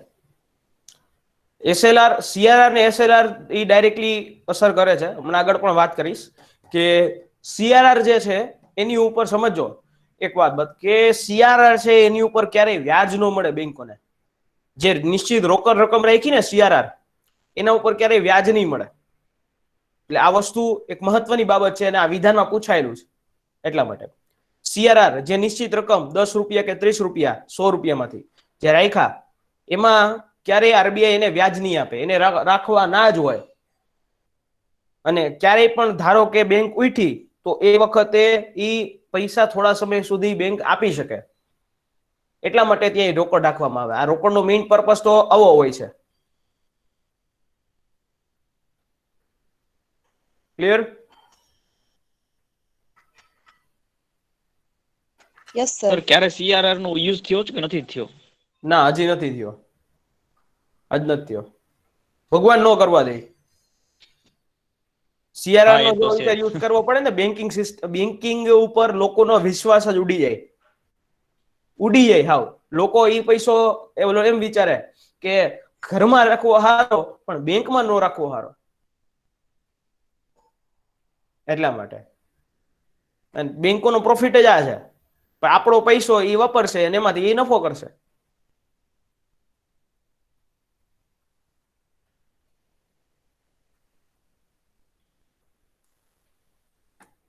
ચાલો, SLR statutory liquidity ratio. Statutory liquidity ratio એટલે કે વ્યાપારિક બેંકો જે કોમર્શિયલ બેંકો છે એને પોતાની કુલ જમા, એક નિશ્ચિત એની મૂડી હોય, એ કુલ જમાનો એક નિશ્ચિત ભાગ હવે અહીંયા પોતાની પાસે જ એને રાખવાનો છે. CRR માં RBI પાસે રાખવાનો હોય, અહીંયા તો એને પોતાની પાસે જ રાખવાનો છે. હવે પોતાની પાસે કાં તો એ રોકડના સ્વરૂપમાં રાખી શકે કેશમાં, અથવા તો ગોલ્ડની સ્વરૂપમાં રાખી શકે, અથવા તો એ કોઈ ગવર્મેન્ટલ સિક્યુરિટીઝ બોન્ડ્સ એના સ્વરૂપમાં રાખી શકે. એને પોતાની પાસે રાખવાના હોય, જે દરે રાખવાનો હોય એને કહેવાય SLR સ્ટેચ્યુટરી લિક્વિડિટી રેશિયો. બરાબર? સ્ટેચ્યુટરી લિક્વિડિટી રેશિયો આ વસ્તુ છે. પણ CRR જે છે એમાં માત્ર કેશ જ હોય.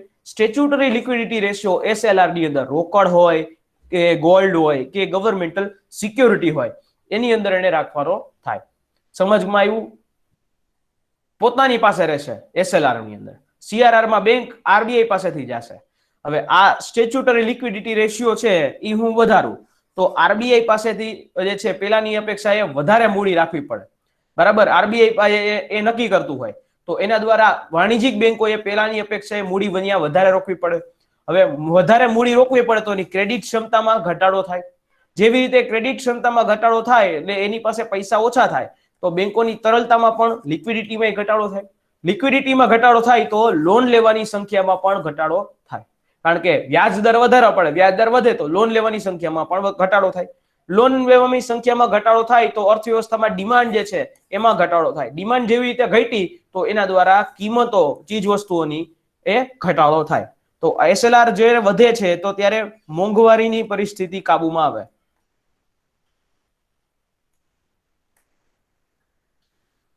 બરાબર? એના દ્વારા મોંઘવારીની પરિસ્થિતિ છે એ તમારી અહીંયા કાબુમાં આવશે. જો એટલે SLR વધારો તો બરાબર, જો SLR ઘટાડો તો પેલાની અપેક્ષાએ RBI એ નક્કી કર્યું કે ભાઈ RBI અહીંયા મૂડી છે એ ઓછી રાખવાની રહેશે. બરાબર? અહીંયા મૂડી જે છે તમારે બેંકોએ પોતાની પાસે ઓછી રાખવી પડશે કારણ કે RBI એ ડિસાઈડ કરી દીધો રેટ. એટલા માટે હવે મૂડી ઓછી રાખવી પડે તો તમારી અહીંયા ક્રેડિટ ક્ષમતામાં વધારો થાય. તમારી પાસે પોતાની પાસે બેંકોની પાસે મૂડી વધારે હોય તો બેંકોની પાસે તરલતામાં પણ વધારો થાય. તરલતા જે છે એમાં પણ વધારો થાય. લિક્વિડિટી વધે. લિક્વિડિટી વધે તો એ બેંકો શું કરે? વ્યાજ દર ઘટાડી દે. વ્યાજ દર જેવો ઘટે એટલે લોન લેવાની જે છે એની અંદર વધારો થાય. લોકો લોન વધારે લેવા માંડે. જેવું લોન વધારે લેવા માંડે લોકો તો એના દ્વારા અર્થવ્યવસ્થામાં ડિમાન્ડ, માંગ એમાં સર્જન થાય. માંગ વધારે થાય કારણ કે પૈસો લોકોના ખિસ્સામાં આવે એટલે એ પૈસો ક્યાંક ને ક્યાંક ખર્ચ તો કરશે. જેવો માંગ જે છે એમાં વધારો થયો તો એના દ્વારા કિંમતમાં વધારો થાય. બરાબર? આના દ્વારા કઈ પરિસ્થિતિ કાબુમાં લઈ આવી શકાય? તો કે એ મંદીની પરિસ્થિતિ કાબુમાં લઈ આવી શકાય. અને જેવી રીતે મેં તમને પેલું આગલું એક્ઝામ્પલ સમજાવ્યું કે 100 રૂપિયાની મૂડી એમાંથી 10% કે 30%, એવી રીતે SLR જે છે 10% 30% એવી રીતે રાખવામાં આવે. SLR જે છે આ રીતે હોય. સમજમાં આવ્યું? સર હા. હા સર. મને લાગે આ એક ભૂલ છે. SLR વાણિજ્યિક બેંકો પોતાની પાસે જ ન સુરક્ષિત રાખે. હા તો મેં અહીંયા પાસે વાળું હતું એ અહીંયા ક્લિયર કર્યું, ટાઈપિંગ મિસ્ટેક છે એટલે જ. અહીંયા પોતાની પાસે જ રાખવાની છે. ઓકે. હા, ટાઈપિંગ મિસ્ટેક છે એટલે જ માટે મેં આમ કરી નાખ્યું છે. ક્લિયર?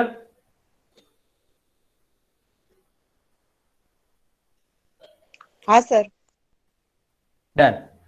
તો આ SLR, CRR આ બધી વસ્તુ. હવે બીજી વાત કે SLR આપણે હમણાં વાત કરી મેં કે SLR ઉપર વ્યાજ મળે નહીં. CRR જે છે એની ઉપર વ્યાજ બેંકોને મળે, કારણ કે નિશ્ચિત રોકડ રકમ બેંકોએ પોતાની પાસે રાખવાની હોય, એમાં મળી શકે. સમજાણું? SLR માં મળી શકે, CRR CRR નો માં. મળે, SLR માં મળે, એ રીતનું તમે ઊંધું બોલ્યા હા, છો. CRR માં ક્યારેય ન મળે, વ્યાજ ન મળે, કારણ કે RBI એ નિશ્ચિત રાખવાની હોય. SLR માં વ્યાજ મળી શકે. આ વિધાન હતું એક વખત. ક્લિયર? ગોલ્ડ, કેશ અથવા તો કોઈ ગવર્મેન્ટલ સિક્યોરિટીઝ એની અંદર એને રોકડ રાખવાની થાય. ડન?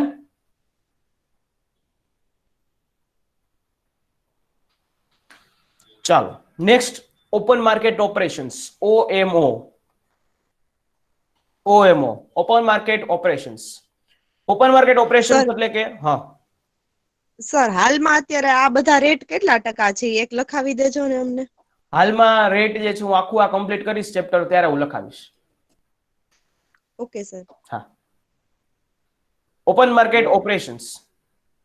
ઓપન માર્કેટ ઓપરેશન્સ એટલે શું કે જેના અંતર્ગત જે RBI છે, રિઝર્વ બેંક ઓફ ઇન્ડિયા, ખુલ્લા બજાર એટલે કે આપણું આ માર્કેટ છે ઓપન માર્કેટ, બરાબર, એમાં કોઈ ગવર્મેન્ટલ સિક્યોરિટીઝ છે, સરકારી બિલ પ્રતિભૂતિઓ, ગવર્મેન્ટલ સિક્યોરિટીઝ, ટ્રેઝરી બિલ્સ અથવા તો કોઈ બીજા કોઈ જે પત્રો હોય, સર્ટિફિકેટ ઓફ ડિપોઝિટ્સ, એવા પત્રોનું ખરીદ વેચાણ કરે. બરાબર, ત્યાં RBI કરે છે. RBI ખુલ્લા બજારમાં ઓપન માર્કેટ, મારા તમારે જ્યાં બધા ખરીદી શકે એવી રીતે એની અંદર એ લોકો ત્યાં ખરીદ વેચાણ કરે એવું એક માર્કેટ હોય, એને કહેવાય ઓપન માર્કેટ. બરાબર, અને RBI આવી રીતે આ કામ કરતી હોય. હવે RBI દ્વારા હકીકતની અંદર આ જે ગવર્મેન્ટલ સિક્યોરિટીઝ છે, બોન્ડ્સ ને એ બધું, એનું ખરીદ વેચાણ એ વાસ્તવિક રીતે જે છે ખરીદ વેચાણ ન હોય, જનરલી તમે જુઓ એમ ન હોય, પણ એક ઇન્ટરનલ પ્રોસેસ હોય, આંતરિક વ્યવસ્થા હોય. એ હંમેશા સરકાર અને RBI ની વચ્ચે જ થતી હોય. એક પ્રાઇમરી ડીલર રાખી દેવામાં આવે અને એના આધારે ખરીદી શકો. હું તમે ન ખરીદી શકીએ. બરાબર, એના અંદર એક પ્રાઇમરી ડીલર હોય, મોટા મોટા લોકો હોય અને એના એજન્ટ્સ હોય. એ બધા લોકો છે એ ખરીદી શકે. જનરલી આ પ્રોસેસ RBI અને સરકારની વચ્ચે જ થતી હોય. સરકાર RBI ને કહે, RBI પ્રાઇમરી ડીલર્સ હોય એને બધાને કહે, અને એના આધારે ખરીદ વેચાણ થતું હોય. કેનું? તો કે એ સરકારી governmental securities, bonds, treasury bills, આ બધા કોઈ સર્ટિફિકેટ્સ ઓફ ડિપોઝિટ્સ, એનું ત્યાં વેચાણ અને ખરીદ થતી હોય. આને કહેવાય ઓપન માર્કેટ ઓપરેશન્સ. હવે આના દ્વારા જો સરકાર ઈ થર્ડ પાર્ટી કહેવાય. અહીંયા ઇન્વોલ્વ કોણ થઈ છે? તો કે RBI અને પ્રાઇમરી ડીલર, ઈ બે વચ્ચે ડીલ થાય. સરકાર જે છે થર્ડ પાર્ટી, સરકાર એમ કહી દે કે ભાઈ અમારે આ બોન્ડ વેચવા છે, અને ઈ RBI આપી દે. RBI કે ભાઈ સરકાર તરફથી આવ્યું છે, આ બોન્ડ વેચવાના છે. કેટલામાં વેચવાના? તો કે 5,000 કરોડ, અલિયો 5,000 કરોડ. બરાબર, એવી રીતે. અથવા તો કોઈ ખરીદ વેચાણ થાય તો પણ આવી રીતે થાય. બરાબર, આવી રીતે જે છે આ ઓપન માર્કેટ ઓપરેશન્સ એ હેન્ડલ થતું હોય.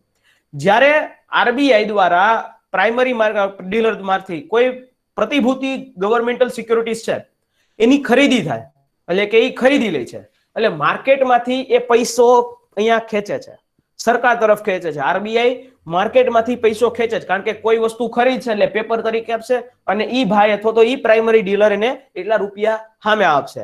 ધારો કે 5,000 કરોડનું બોન્ડ હોય તો એ 5,000 કરોડ રૂપિયા બોન્ડ ઈ આપશે. બરાબર, એટલે ઓલા પાસે પેપર રહ્યું અને આના દ્વારા 5,000 કરોડ રૂપિયા RBI લઈ લે. હવે RBI આવી રીતે માર્કેટમાંથી લિક્વિડિટી કંટ્રોલ કરતી હોય. શું કરે? લિક્વિડિટી કંટ્રોલ કરે, પૈસાનો ફ્લો છે એ કંટ્રોલ કરે. બરાબર, આવી રીતે થાય. અને જો RBI ઈ આ પ્રતિભૂતિઓ છે, ગવર્મેન્ટલ સિક્યોરિટીઝ, એનું વેચાણ કરે. બરાબર, હવે ભાઈ આપણે વેચાણ કરવાનું છે, તમને આ પત્ર આપ્યા છે, એ પત્ર ફરી પાછા અમને તમારે વેચી દેવાના છે, આને કહેવાય વેચાણ. એટલે RBI સામે આ ભાઈને પૈસા આપશે. બરાબર, RBI તમને પૈસા આપશે. હવે ધારો કે તમે બધા પ્રાઇમરી ડીલર, તમે જેટલા સ્ટુડન્ટ છો બધા પ્રાઇમરી ડીલર છો. બરાબર, અને હું છું RBI, અને મારી ઉપર જે છે આપણે CCDC છે એ સરકાર છે. CCDC દ્વારા મને આપવામાં આવ્યું કે ભાઈ એક સરકારી ગવર્મેન્ટલ સિક્યોરિટીઝ આપવામાં આવી અથવા તો બોન્ડ આપવામાં આવ્યા. ઈ બોન્ડ છે 200 કરોડ રૂપિયાના. 200 કરોડ રૂપિયાના બોન્ડ લીધા અને એ મારી પાસે આવ્યા. હવે હું શું કરીશ કે ભાઈ તમારા બધા છે તમે આપણી એક ઓપન માર્કેટ હશે, આ બધી આપણી ઓપન માર્કેટ, અત્યારે જે આપણું કોમ્યુનિકેશન થાય છે ઓપન માર્કેટ. હવે એની અંદર હું આ વસ્તુ રાખીશ કે ભાઈ આપણે 200 કરોડ રૂપિયાના બોન્ડ આવ્યા છે. હવે 200 કરોડ રૂપિયાના બોન્ડ છે એ આવ્યા એટલે તમારા બધા પ્રાઇમરી ડીલર હશે અને એ એમ કહેશે કે ભાઈ આપણે ખરીદવા છે, એમાંથી એક વ્યક્તિ ખરીદી લેશે. આ 200 કરોડ રૂપિયા હું તમને આપું છું, એટલે મને આપવામાં આવે 200 કરોડ અને તમે આ વસ્તુ ખરીદી લો. એટલે જેવું આ વસ્તુ ખરીદી લેવાય 200 કરોડ રૂપિયા તો મેં માર્કેટમાંથી કાઢી લીધા, 200 કરોડ રૂપિયા તો કાઢી લેવામાં આવ્યા. આ વસ્તુ જે છે ફરી પાછું જયારે હું વેચું કે ભાઈ હવે આપણે વેચવાનું થાય, ભાઈ આરબીઆઈ પાસે વેચવામાં આવશે, એટલે વેચવા માટે હું મૂકીશ કે ભાઈ આ જે 200 કરોડની જે હતી એ આપણે વેચી નાખીએ. એટલે એ વસ્તુ હવે તમારામાંથી પ્રાઇમરી ડીલર છે, તમારી પાસે 200 કરોડની આ સિક્યોરિટી પડી છે, એમ કહેશો ભાઈ સાહેબ આરબીઆઈ સાહેબ મારી પાસે છે આ 200 કરોડની સિક્યોરિટી પડી છે. જેવી હવે હું તમે બે સામે બેસી જાવ કે ભાઈ આ 200 કરોડ આપણે લીધી હતી 200 કરોડમાં, એક કામ કરો 210 કરોડમાં ફાઇનલ કરો, સોદો 210 કરોડમાં પૈતો. એટલે આવી રીતે જે છે આ ઓપન માર્કેટ ઓપરેશનમાં થી પૈસાનો ફ્લો જે છે અપ્સ એન્ડ ડાઉન્સ ખેંચે અને મૂકે, આવી રીતે એ લિક્વિડિટી માર્કેટની કંટ્રોલ થાય. સમજાણું ઓપન માર્કેટ ઓપરેશન્સ?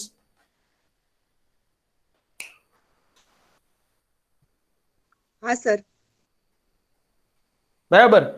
હવે સીસીડીસી છે એ તો ઉપરથી જ ઇન્વોલ્વ છે. સીસીડીસી મને કહી દેવામાં આવ્યું કે ભાઈ મારી પાસે આટલી વસ્તુ તમારે વેચવાની છે, આરબીઆઈ વેચવાનું કામ કરે, હા મેં હું તમે બેઠા છીએ, બરાબર. એટલે આજે 200 કરોડ 210 કરોડ રૂપિયા આવ્યા, હવે હું 210 કરોડ રૂપિયા ઉપર આપી દઈશ. આ વસ્તુ થાય આખી open market operations. Clear? Yes sir. સમજાણું? Very good. ચાલો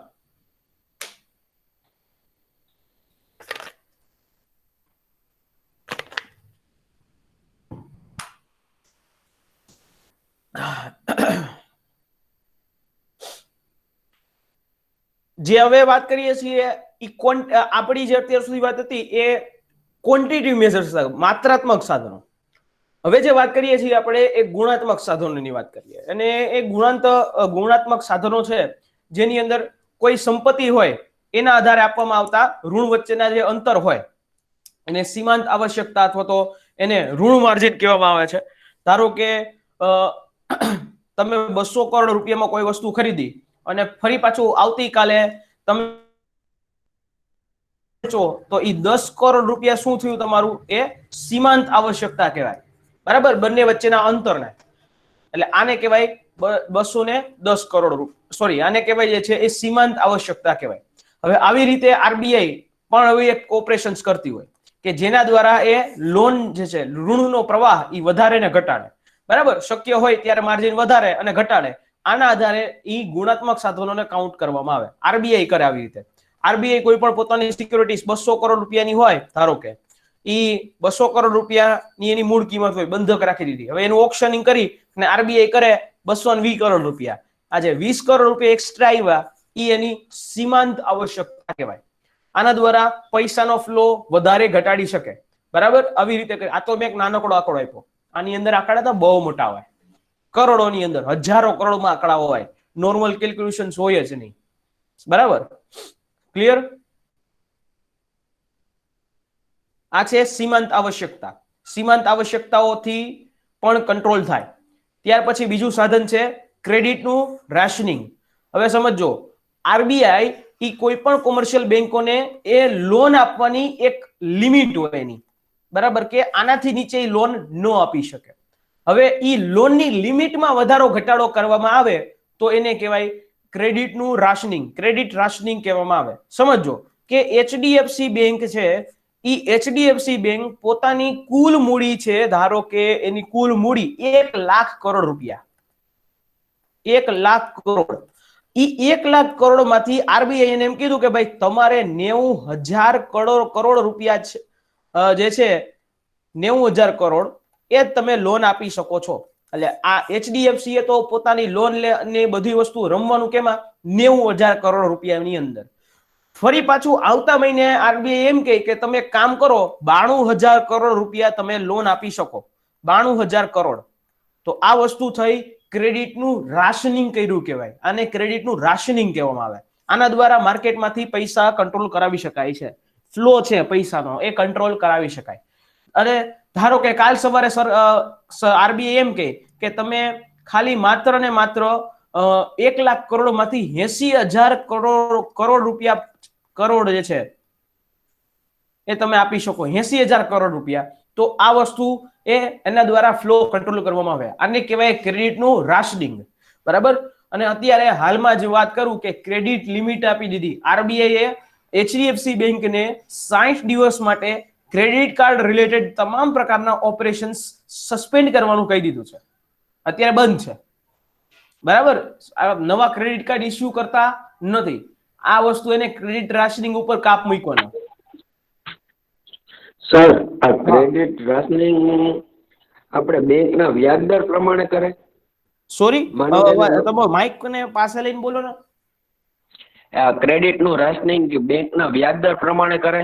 માનો કે એને લોન આપી 10%, તો ઈ પ્રમાણે આ વધઘટ થાય કિંમતની? ના, ના, વ્યાજ આવ્યું હોય વ્યાજ દરના આધારે નો રાશનિંગ થાય. આ જે રાશનિંગ છે ને ટોટલ મૂડીના આધારે થાય.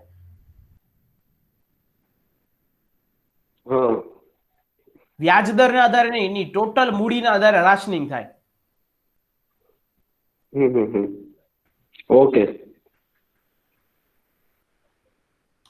Next, liquidity adjustment facility. આ પૂછાયેલું છે LAF GPSC last time.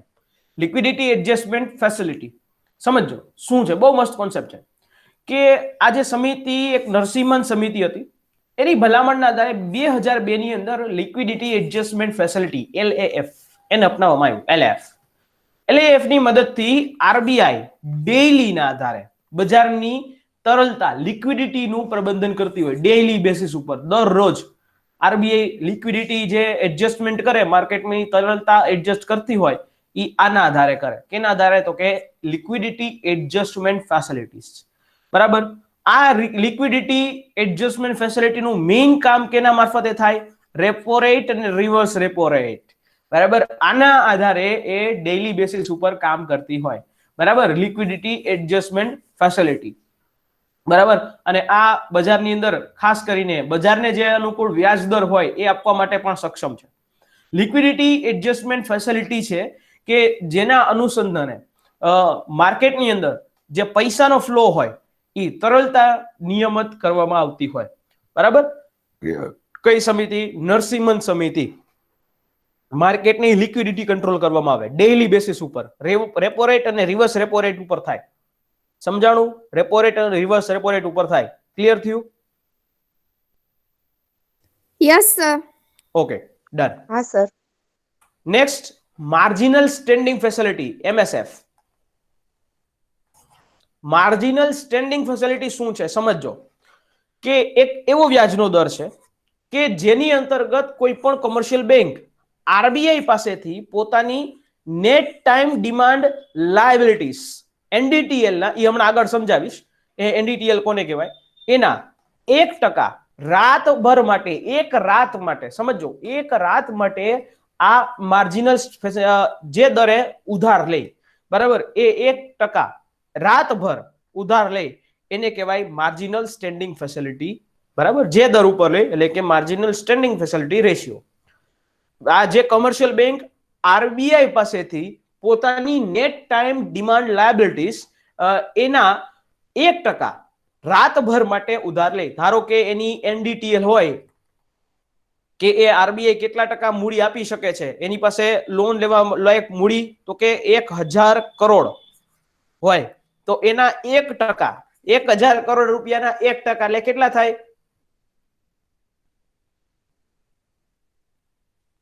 1,000 crore 1%, 10 crore. 10 crore રૂપિયા. એ 10 કરોડ રૂપિયા એ એક રાત માટે ઉધાર લે, બરાબર. એને કહેવાય જે દરે એ ઉધાર લે એને માર્જિનલ સ્ટેન્ડિંગ ફેસિલિટી રેશિયો કહેવાય. સમજાણું? હવે આ જે એમએસએફ અંતર્ગત માત્ર ને માત્ર જે શેડ્યુલ બેંક્સ હોય કે જે લિસ્ટેડ હોય એને ઈ જ આરબીઆઈ પાસેથી ઉધાર મેળવી શકે, બરાબર. ક્લિયર? સમજાઈ ગયું? હા સર. હા સર. આવી રીતે જે છે સીઆરઆર એસએલઆર એને કંટ્રોલ કરવા માટે 24 કલાકથી લઈને 5 દિવસ સુધી એક આ વસ્તુ ચલાવી શકાય છે, ઉધાર મેળવી શકાય છે. અને આની ઉપર જે વ્યાજ લેવામાં આવે, કારણ કે આ મફત ધંધો ન થાય, માર્જિનલ સ્ટેન્ડિંગ ફેસિલિટી રેશિયો ઉપર કઈ મફત ધંધો ન થાય, એને એ વ્યાજના દરને ઇન્ટરબેંક ક્રેડિટ્સ કહેવામાં આવે. શું કહેવાય એને? Interbank credit. બરાબર, એકબીજા ઉપરથી પણ લઈ શકે. બરાબર, આને શું કહેવાય? તો કે ભાઈ આરબીઆઈ જે છે એ ટૂંકા ગાળાની જરૂરિયાત માટે જ હંમેશા એમએસએફ કરે છે. એમએસએફ ટૂંકા ગાળાની જરૂરિયાત માટે જ આપવામાં આવતું હોય. બરાબર, ઇન્ટરબેંક ક્રેડિટ એટલે શું? તો કે એ જે વ્યાજ દર લે છે, જે દરે વ્યાજ આપવામાં આવે છે, બરાબર, વ્યાજના દરને એક પ્રકારે ઇન્ટરબેંક ક્રેડિટ પણ કહેવાય. પણ જે સીઆરઆર અને એસએલઆર જાળવવા માટે જે ફંડની જરૂરિયાત પડે 24 કલાકથી લઈને 5 દિવસ સુધી, એના માટે જે ઇન્ટરબેંક ક્રેડિટ 1% એનડીટીએલ ના રાતભર માટે is equal to MSF. Done. Sir તમે આ એનટીડીએલ નું ફૂલ ફોર્મ શું કીધું? Net time demand liabilities.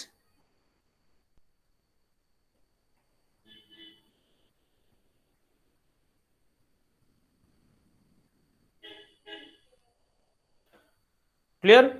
આ જે ઇન્ટરબેંક ક્રેડિટ છે, સમજો, ઇન્ટરબેંક ક્રેડિટ અથવા તો ઇન્ટરબેંક કોલ રેટ તરીકે પણ આને ઓળખવામાં આવે છે. Interbank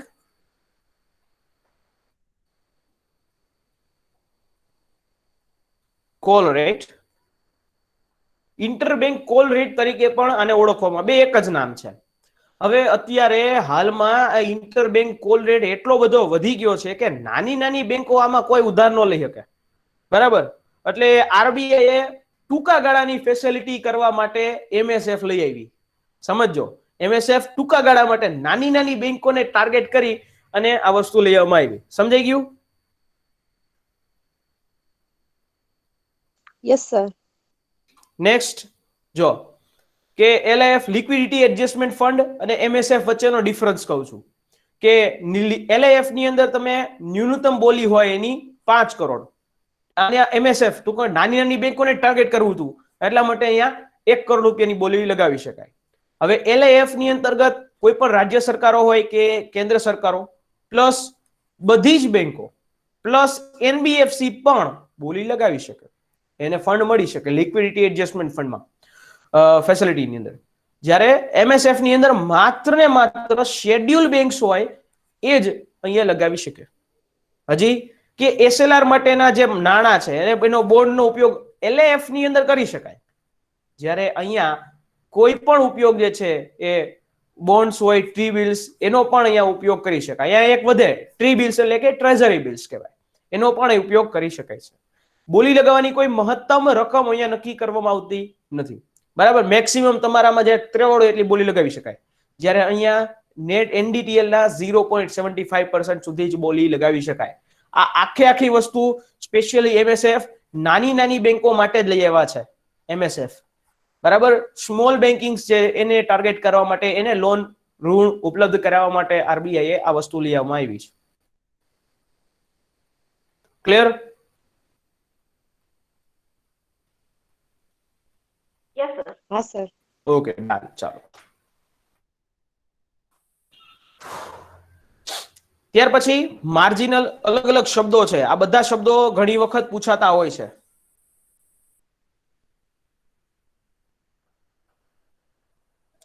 marginal cost of funds base rate એટલે કે આરબીઆઈ વ્યાપારિક બેંકો છે એના દ્વારા ઉધાર દર તૈયાર કરવા માટે એક નવી પદ્ધતિ લઈ આવવામાં આવી. MCLR કહેવાય, marginal cost funds base rate કહેવાય છે, કે જેના અંતર એવા વ્યાજદર ઉપર બેંકને લોનને ઉપલબ્ધતા સુનિશ્ચિત થશે. એટલે કે બેંકને એવા વ્યાજદર ઉપર લોન આપવામાં આવશે કે જેના અંતર્ગત જે લોન લેવાવાળા છે, ઉધારકર્તાઓ છે, એની સાથે સાથે બેંકો માટે પણ બરાબર હશે. એક એવો સ્ટેબલ રેટ નક્કી કરી દેવામાં આવશે કે જે તમામ વસ્તુ માટે લાગુ કરશે. બેંકને નુકસાન નહીં થાય અને ગ્રાહકોને પણ નુકસાન ન થાય, એવા પ્રકારની એક આ રેટ છે એ અત્યારે ડિસાઈડ કરવામાં આવે છે. Marginal cost of funds base rate. બરાબર, હવે સમજો, હવે અહીંયા બેઝ રેટ નામનો શબ્દ આવ્યો. બેઝ રેટ, તો બેઝ રેટ કોને કેવો મારે? કે એક એવો વ્યાજનો દર કે જે દરથી નીચે કોઈ પણ બેંક પોતાના ગ્રાહકોને લોન ન આપી શકે, એને કહેવાય બેઝ રેટ. ધારો કે આરબીઆઈ એક રેટ નક્કી કરી દીધો હોય કે 5% જે છે ઇઝ ઇક્વલ ટુ તમારો બેઝ રેટ. બેઝ રેટ 5% છે એ તમારો બેઝ રેટ. હવે 5% થી નીચે ભારતની કોઈ પણ બેંક લોન ન આપી શકે. સમજાણું? 5% થી નીચે કોઈ પણ બેંક લોન આપી શકે નહીં. એને કહેવાય બેઝ રેટ. એટલે આ તો 5% તો હું બોલું છું, પણ એક એવો દર કે જેનાથી નીચે કોઈ પણ બેંક હોય, તમારા બેંકના હગા કેમ ન હોય તોય લોન ન મળે. સમજાણું?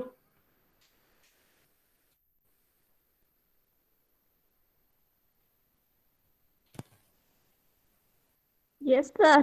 હા, સુઈ ગયા કે જાગો છો? હા, જાગીએ છીએ. આ કોન્સેપ્ટ મને ખબર છે થોડા નવા છે, પણ આવા પ્રકારના કોન્સેપ્ટ તમારે સામે આવશે.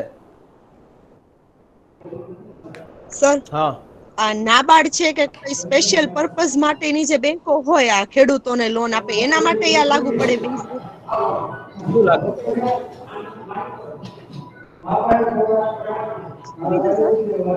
શું લાગુ પડે? આ બેઝ રેટ એને લાગુ પડે એમ કે આનાથી નીચે એને લોન ન દઈ શકાય એમ? બેઝ રેટ તો બધાને લાગુ પડે. એવરીવન, ભારતની કોઈ પણ બેંક હોય એને બેઝ રેટ લાગુ પડે.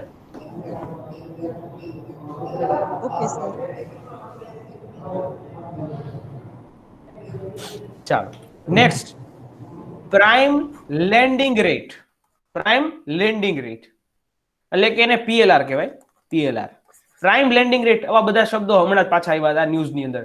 એટલે પ્રાઇમ લેન્ડિંગ રેટ એટલે શું? એક એવો વ્યાજનો દર કે જેના ઉપર કોમર્શિયલ બેંકો પોતાના વિશ્વાસપાત્ર એવા ગ્રાહકો છે એને લોન આપી શકે. જે ધારો કે તમે અને મને 12% કે 15% લોન મળતી હોય, તો બેંકોના એક એવા વિશ્વાસપાત્ર કસ્ટમર્સ હોય કે જે બેંકોની પાસે લોન લેતા હોય જનરલી, પ્લસ બેંકોની અંદર એનો કોઈ મહત્વનો ભાગ હોય, તો એવા પણ પ્રકારના લોકો હોય કસ્ટમર્સ. આપણે કેમ કે હું તમારી અહીંયા દરરોજ ખરીદી કરવા આવતો હોય તો તમે મારું થોડું ઘણું માન રાખો, બરાબર? એવી રીતેની વાત છે. તો બેંકો પણ એના પોતાના વિશ્વાસપાત્ર કસ્ટમર્સ માટે ખાસ એક દર ઉપર લોન આપે. એ જે દર કહેવાય એને કહેવાય પ્રાઇમ લેન્ડિંગ રેટ. સમજાણું? પ્રાઇમ લેન્ડિંગ રેટ એટલે શું? અત્યારે પ્રાઇમ લેન્ડિંગ રેટ 9% જેવો છે. ક્લિયર? Yes sir. ત્યાર પછી yes sir. Market stabilisation scheme. Market stabilisation scheme શું છે? 2004 ની અંદર આ યોજના શરૂ કરી. હવે આ યોજનાનું મુખ્ય વસ્તુ શું હતી કે મોટી માત્રાની અંદર જે મૂડી જે છે એનું સર્જન બજારની અંદર આગમન થાય છે અને એનાથી રોકડ રકમ જે છે અલગ અલગ સરકારી ખાતામાં રાખવામાં આવે છે. વાંધાની જે રોકડ રકમ હોય, ધારો કે આરબીઆઈ અને બેંક વચ્ચે કોઈ ડિસ્પ્યુટ્સ થયા, અથવા તો બજારની અંદર કોઈ મોટી માત્રામાં મૂડી આવી ગઈ, અલગ શેર માર્કેટની અંદર કે પછી બેંકોની અંદર, તો એ કોઈ પણ ડિસ્પ્યુટ થવાથી જે રકમ આરબીઆઈ ની પાસે આવે છે એ આરબીઆઈ પોતાના અલગ અલગ સરકારી ખાતામાં રાખવામાં અને એ સરકારી ખાતામાં રાખી અને માર્કેટને સ્ટેબિલાઇઝ કરવાનું કામ કરે. બરાબર? ડિસ્પ્યુટેડ રકમ, ધારો કે હમણાં એક વાત કરું કે પ્રધાનમંત્રી સાહેબે ઇન્કમ ટેક્સ માટે એક સ્કીમ ભરવા કાઢી હતી કે જે લોકોને ઇન્કમ ટેક્સ અથવા તો ટેક્સ ચોરી કરે છે કે જેને બાકી છે એવા લોકો આ એક વર્ષ રાખ્યું હતું કે જેની અંદર 31 તારીખ સુધીમાં તમે તમારું માંડવાડી કરી લો, વાટાઘાટો સાથે કરી લે કે તમારે ધારો કે 100 કરોડ રૂપિયાનો ટેક્સ ભરવાનો થાય તો એક કામ કરો, તમને થોડીક રાહત કરી દઈએ, 30% તમે જે છે માફી ને બાકીનો તમારે ટેક્સ ભરવાનો, પેનલ્ટી નો લાગે. એવી રીતે એટલે એ જે વિવાદિત જે પૈસાઓ હતા એને આરબીઆઈ પોતાની પાસે લઈ અને અલગ અલગ સરકારી ખાતામાં નાખી અને માર્કેટને સ્ટેબિલાઇઝ કરવાનું કામ કર્યું. સમજાણું? એ માર્કેટ સ્ટેબિલાઇઝેશન સ્કીમ કહેવાય. આના વિશે તો મેં માહિતી આપી દીધી છે. નોન બેન્કિંગ ફિનાન્શિયલ કંપની અધિનિયમ અંતર્ગત રજિસ્ટર્ડ હોય એવી જે વીમા હોય, સિક્યોરિટીઝ હોય, એની અંદર શેર, બોન્ડ્સ કે ચીટ ફંડ ની અંદર રોકાણ કરતી હોય એવી પ્રકારની એનબીએફસી કહેવામાં આવે. શું કરે? જમા રાશિ સ્વીકારે અને બેંક નથી ક્યારેય પણ જમા રાશિ સ્વીકારી શકે છે. બેંકની જેમ એ લોન આપે છે, કારણ કે એનું કામ ક્યાંથી લોન જ આપવાનું કામ છે. બરાબર? મેઇન ક્યારેય ડિમાન્ડ ડ્રાફ્ટ કે ચેક ક્યારેય બહાર પાડી શકે નહીં, never. Check can be not જે છે એ ચેક જે છે ક્યારેય પબ્લિશ કરી શકાય નહીં. Can be not checks can be not published by the any NBFCs. ત્યાર પછી હવે જો હમણાં શબ્દ મેં વાપર્યો તો પ્રાઇમરી ડીલર. પ્રાથમિક ડીલર એટલે શું? બરાબર, પ્રાથમિક ડીલર એટલે એવો વ્યક્તિ કે આરબીઆઈ પાસે એ અલગ અલગ સંસ્થાઓ નોંધાયેલી હોય. ક્યાં? તો કે આરબીઆઈ ની અંદર, કે જે સંસ્થાઓ સરકારી કોઈ ગવર્મેન્ટલ સિક્યોરિટીઝ છે એને ખરીદવા કે વેચવા માટેનું એની પાસે લાયસન્સ હોય. આરબીઆઈ ની અંદર એ રજીસ્ટર હશે. કોણ? તો કે ભાઈ પ્રાઇમરી ડીલર, પીડી કહેવાય. આ પ્રાઇમરી ડીલર એ ખરીદ વેચાણ કરશે. બરાબર, આરબીઆઈ ટુ પીડી અને આરબીઆઈ ટુ પીડી અને પીડી ટુ આરબીઆઈ. બરાબર, આ જે ખરીદી પણ કરી શકે આરબીઆઈ પાસેથી એવી, મેં હમણાં તમને એક્ઝામ્પલ આપ્યું એ આ પ્રાઇમરી ડીલર, એક એવી સંસ્થા, કોઈ એક એવો વ્યક્તિ કે જે આરબીઆઈ દ્વારા હેન્ડલિંગ કરતું હોય. મારા માટે અત્યારે તમે બધા પ્રાઇમરી ડીલર, આપણે બે વચ્ચે જે વ્યવહારો થાય એ આખું આપણા વ્યવહારો અલગ. સમજાણું? પ્રાઇમરી ડીલર એટલે શું?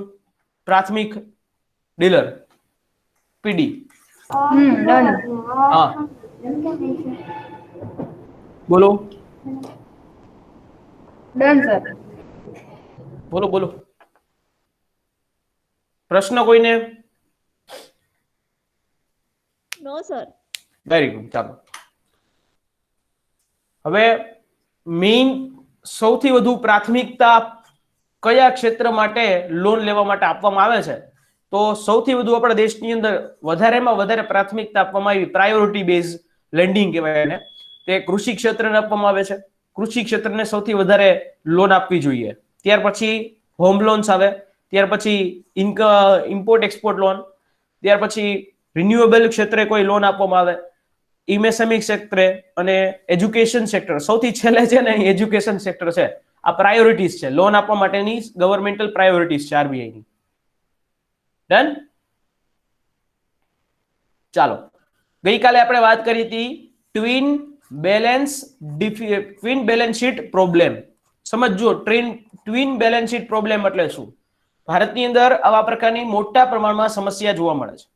બરાબર, એક બાજુ કંપનીઓ લોન લઈ લે છે, લોન લેવા માંડે છે, બીજી બાજુ બેડ લોન્સ યુક્ત બેંકો છે. બરાબર, ફોર એક્ઝામ્પલ હું તમને નાનકડું સમજાવું છું કે ધારો કે તમારી એ નામની કંપની છે. આ એ નામની કંપનીએ 500 કરોડ રૂપિયા લોન લીધી. કઈ બેંક પાસે? તો કે એસબીઆઈ પાસે. એસબીઆઈ પાસેથી એને 500 કરોડ રૂપિયાની લોન લીધી. હવે આ એ નામની કંપની, બરાબર, તમારી. હવે 500 કરોડ રૂપિયાની લોનના પેલો હપ્તો બીજો હપ્તો ચૂકવવામાં આવ્યો, પણ પછી આ હપ્તા ચૂકવી શકી નહીં, એટલે એને નાદારી નોંધાવી લીધી. એ નામની કંપનીએ નાદારી નોંધાવી લીધી. એટલે જનરલી 500 કરોડ રૂપિયા જે છે એ બેંકો માટે થઈ ગયા એનપીએ. શું થઈ ગયું? એનપીએ થઈ ગયું. બરાબર, 500 કરોડ રૂપિયા એનપીએ ગણી લીધા, કારણ કે બે કંપનીએ નાદારી નોંધાવી લીધી છે. હવે ઈ એનપીએ થઈ ગયું એટલે બેંકોની મૂડીમાંથી 500 કરોડ રૂપિયા તો માઇનસ થઈ ગયા, 500 કરોડ લેસ થઈ ગયા. એટલે બેંકોની પાસે લોન આપવા માટે એટલા પ્રમાણમાં પૈસા થતા નથી. એટલે બેંકો છે એ બીજા ગ્રાહકોને લોન જે છે એ આપી શકે નહીં, કારણ કે બેંકોની પાસે મૂડી ઓછી છે, એનપીએ વધી ગયું તો લોન જે છે એ ન આપી શકે. તો આના કારણે શું થાય? તો કે સૌથી પહેલા તો આની બેલેન્સ શીટ જે છે એ પણ ખરાબ થઈ જાય. બેલેન્સ શીટ આની પણ ખરાબ થાય, અને બેંકોની પોતાની પણ બેલેન્સ શીટ, કારણ કે લોન ન આપી શકે સામે, તો એની પણ બેલેન્સ શીટ જે છે એ ખરાબ થઈ જાય. તો આ પ્રોબ્લેમને કહેવાય ટ્વિન બેલેન્સ શીટ પ્રોબ્લેમ. એક કંપની ખાલી એક નાદારી નોંધાવે તો એમાં કંપની પોતે અને સાથે સાથે આ બેંકો છે એની પણ નાદારી જેવું સાબિત થાય, એટલે કે બેંકો બીજાને લોન આપી શકે નહીં. તો આના કારણે જે પ્રોબ્લેમ થાય એને ટ્વિન બેલેન્સ શીટ પ્રોબ્લેમ કહેવાય. સમજાણું? ટ્વિન બેલેન્સ શીટ પ્રોબ્લેમ એટલે શું? હા સર. બરાબર, હજી એક નાનકડું એક્ઝામ્પલ આપું. હા સર, હા, આ નાદારીનો અર્થ એવો થાય કે ઈ પૈસા એટલા ચૂકવી નથી શકે એમ. હા, નાદારી, બેંકરપ્સી. હું સમજાવીશ. Bankruptcy code, insolvency and bankruptcy code. નાદારી નોંધાવી. Okay sir. Very good. ચાલો નેક્સ્ટ, વિલફુલ ડિફોલ્ટર કોને કહેવાય? કે જે દેવું ચૂકવવા સમર્થ હોય પણ દેવું મારા હારા આપતા ન હોય, એવા વિલફુલ ડિફોલ્ટર કહેવાય. બરાબર? તમારી પાસે પૈસા છે ને તમે બેંકના હપ્તા નથી ભરતા, એને કહેવાય wilful defaulter. Next, cash adequacy ratio, CAR.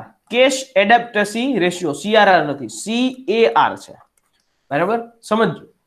1992 ની અંદર આરબીઆઈ આ વસ્તુ અપનાવવામાં આવી, જેની અંદર એવું કહેવામાં આવ્યું કે બેંકોએ પોતાની જે સંપત્તિઓ છે, રિસ્ક એસેટ્સ છે, અને પોતાની મૂડી બંને વચ્ચે એક નિશ્ચિત રેશિયો બનાવી રાખવો પડશે.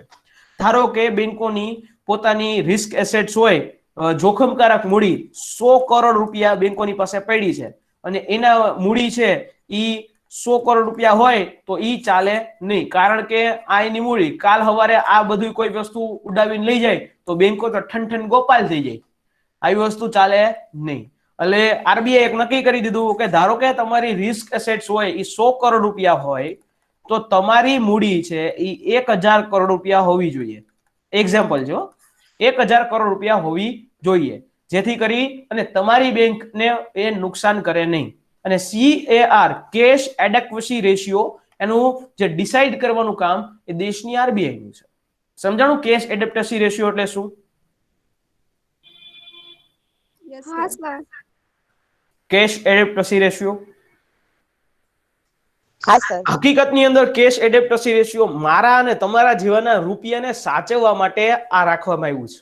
બરાબર? કાલ સવારે બેંકોનો પૈસો કોઈ લઈને છૂ થઈ જાય તો બેંકને ફરક પણ ન પડવો જોઈએ, રત્તીભર બી ફરક ન પડવો જોઈએ, એના માટે કેશ એડેક્વસી રેશિયો રાખવામાં આવે છે. બરાબર? સમજો, હજી એક એક્ઝામ્પલ લઈને સમજાવું. ધારો કે CAR ઇઝ ઇક્વલ ટુ 10% રાખવામાં આવે. બરાબર? ધારો કે બેંક જે છે એની પાસે 100 રૂપિયા પડ્યા છે. CAR, કેશ એડેપ્ટસી રેશિયો, એટલે કે 100 રૂપિયા પડ્યા છે બેંકની પાસે. બરાબર? અથવા તો આપણે એમ કહીએ કે બેંક જે છે ઈ 100 રૂપિયાની લોન ત્યારે જ આપી શકે કે જ્યારે બેંકની પાસે 10 રૂપિયા ઈ મૂડી હોય. કઈ હોય? મૂડી. કેશ એડેક્વસી રેશિયો એટલે કે બેંકો 100 રૂપિયાની લોન તમને ત્યારે આપી શકે કે જ્યારે બેંકોની પાસે 10 રૂપિયા પોતાની મૂડી હોય. સમજાણું? Yes sir. Very good. Sir, તો સર CRR ની જેવું જ ન થયું કે આટલા રિઝર્વ હોવા જોઈએ એમ? રિઝર્વડ હોવા જોઈએ, આરબીઆઈ પાસે જશે, પણ આ તો મૂડી ઉપર વાત થઈ ને. આ બેંકોની અંદર લોન આપવાની બાબત છે. CRR છે એ આરબીઆઈ પાસે જશે. આ તો બેંકોની અંદર તમારી પાસે મૂડી કેટલી છે એના આધારે. હા સર, એમાં તમે કીધેલું કે કોઈ પણ રીતે રાખી શકે, સુવર્ણમાં અથવા કોઈ સિક્યોરિટી તરીકે. SLR માં CRR અને SLR ને મિક્સ ન કરો. CRR રોકડમાં જ હોય, SLR રોકડ તમારા ગોલ્ડ્સ અથવા તો બોન્ડ્સ ની અંદર, સિક્યોરિટીઝ ની અંદર હોય. ઓકે આ સર, ભૂલ તો નહીં એવું કરવાની ક્યારેય. કે એના અમુક ટકા છે એ એટલા રિઝર્વ હોવા જ જોઈએ તો જ બેંક પોતાને ચલાવી શકે, અધરવાઇઝ એ ન ચલાવી શકે. હા, અહીંયા સુધી ક્લિયર તમામને? હા સર. ઓકે. હવે મસ્ત એવો ટોપિક, હુંડી. આપણે ભગવાન શ્રી કૃષ્ણની મારી હુંડી સ્વીકારો રે મહારાજ રે શામળા ગિરધારી, એની જેમ કામ એવું જ છે.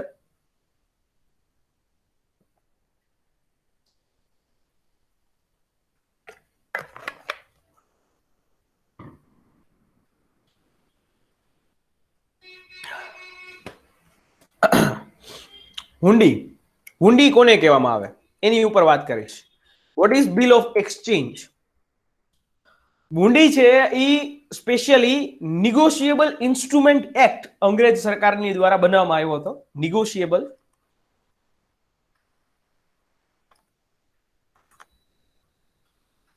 નિગોશિયેબલ ઇન્સ્ટ્રુમેન્ટ એક્ટ 1881 અંગ્રેજોનો બનાવેલો છે. હુંડી એ આના માટે આખું એક એક્ટ બનાવવામાં આવ્યો હતો. એના મુજબ હુંડી એટલે કે એક બિનશરતી લેખિત હુકમ.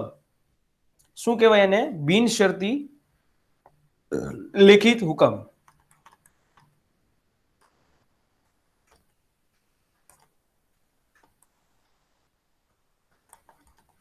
બિનશરતી લેખિત હુકમ જે વ્યક્તિને અમુક રકમ ચૂકવવાનો એક નિર્દેશ કરે છે. તમારી પાસે હુંડી હોય તો તમને કેટલાક રોકડ રકમ આપવી પડે અને કેટલીક રકમ આપવી પડે. હવે સમજો, એક્ઝામ્પલ લઈને તમને સમજાવું છું. બરાબર, SBI એ નામની એક બેંક છે. એક બેંક છે SBI એ, અને એક બેંક છે BOB એ બી નામની બેંક છે. આ બંને વસ્તુ બેંક છે. બરાબર, હવે આમાંથી કોઈ એક વ્યક્તિનું નામ આપણે લઈ લઈએ, ધારો કે સાગરભાઈ. બરાબર, સાગરભાઈએ મિસ્ટર બી એટલે કે એ આ જે છે એ એટલે કે આ તમારી, અને આ છે બી એટલે કે બીજા કોઈ નહીં, એક નામ આપો હાલો ભાઈ.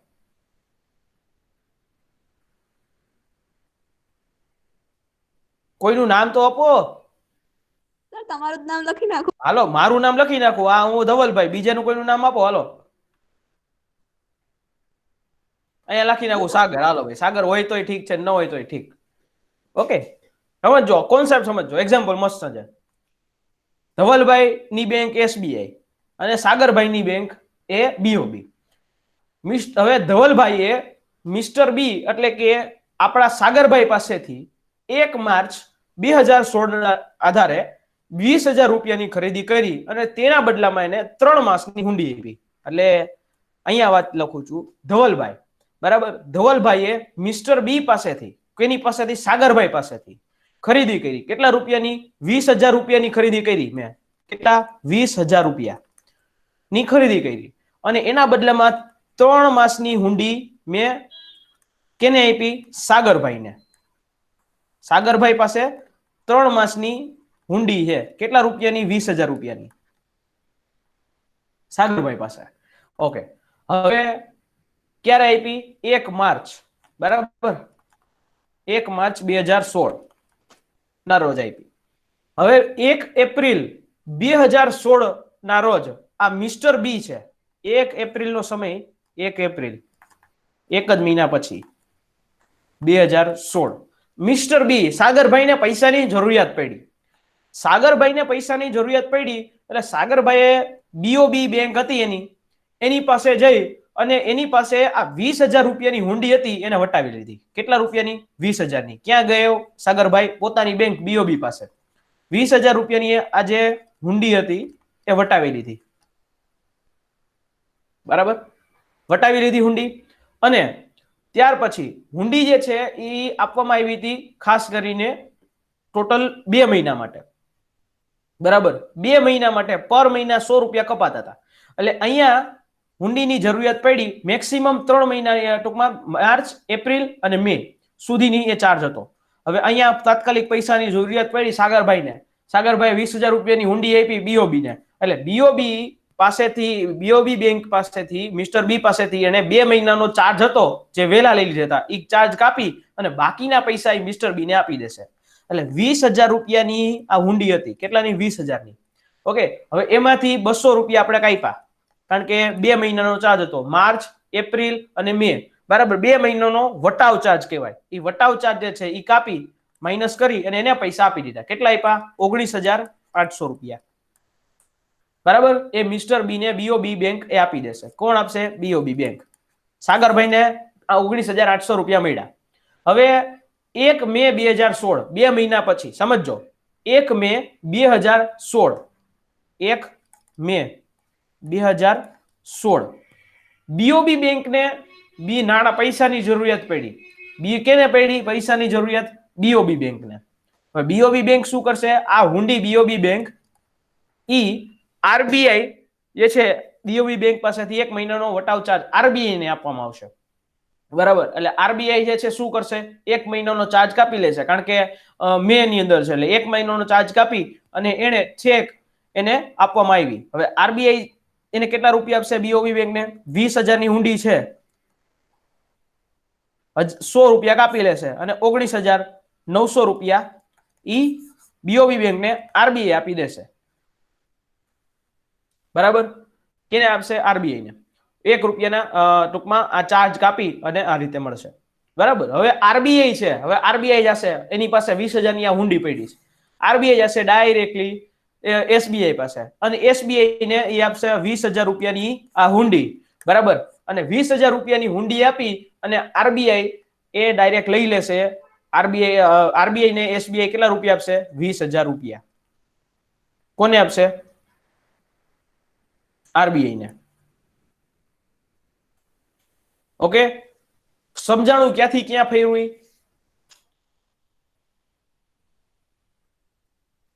સર બહુ કન્ફ્યુઝ કરી નાખ્યું છે.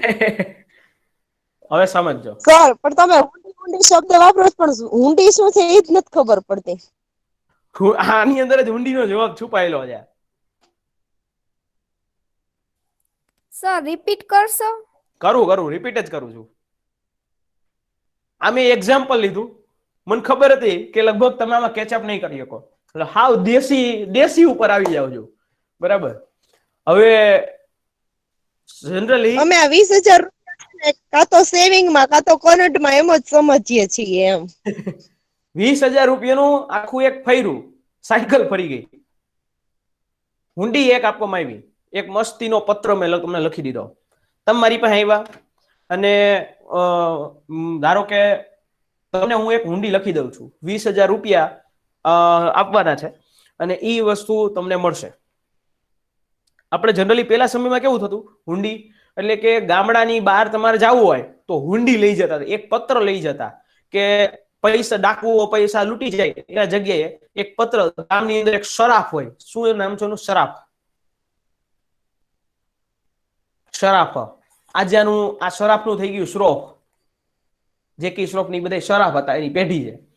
એટલે આ શરાફ છે એ પાસે તમે જાઓ, તમે એને પૈસા આપો કે ભાઈ અમારી પાસે આટલા રૂપિયા છે અને આટલા રૂપિયાની મને હુંડી આપો. એટલે એ તમને એમ કહેશે કે 20,000 રૂપિયા, પેલાના સમયની વાત કરું છું, 20,000 રૂપિયા પેલાના, અને તમને એક પત્રમાં લખી દેશે કે આ ભાઈને 20,000 રૂપિયા આપવા નમ્ર વિનંતી. એટલે આ વસ્તુ જે છે એ તમારી પાસે એક પત્રના સ્વરૂપમાં હશે. એ પત્ર લઈને તમે બીજા ગામડામાં કે બીજા શહેરમાં જતા અને એ શહેરમાં ત્યાં એના ભાઈના કોઈ શરાફ હોય એની પાસે જઈ અને એ શરાફનો આ પત્ર બતાવતા એટલે તમને 20,000 રૂપિયા ન્યાય આપણને આપી દેતા હતા. એટલે આ પેલા સિસ્ટમ હતી. બટ હકીકતમાં બિલ ઓફ એક્સચેન્જ એટલે શું સમજો.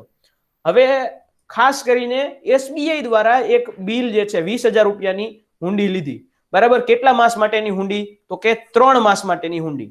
સમજો, એસબીઆઈ આ હુંડી છે, હુંડી એક પ્રકારે બિનશરતી હુકમ છે. 20,000 રૂપિયાની એસબીઆઈ એ હુંડી આપી મને. બરાબર? ધવલભાઈને 20,000 રૂપિયાની હુંડી આપી. ઓકે, હવે 20,000 રૂપિયાનું મારી પાસે આ પત્ર પડ્યો હોય તો હું તમને એમ કહું મારી પાસે અત્યારે 20,000 રૂપિયા નથી ભાઈ, એક કામ કર, આ તને હુંડી આપું છું 20,000 રૂપિયા, 3 મહિના પછી તું આ હુંડી ને એક્સચેન્જ કરાવી લેજે, એટલે તને તારા 20,000 રૂપિયા મળી જશે. બરાબર? આ વસ્તુ આ ભાઈને આપી દીધી. 20,000 રૂપિયાનું આ પત્ર છે, એક પેપર છે, એક પીસ ઓફ પેપર. એક જ મિનિટ બતાવું તમને, આમ ડેમો કરાવીને મજા કરાવું.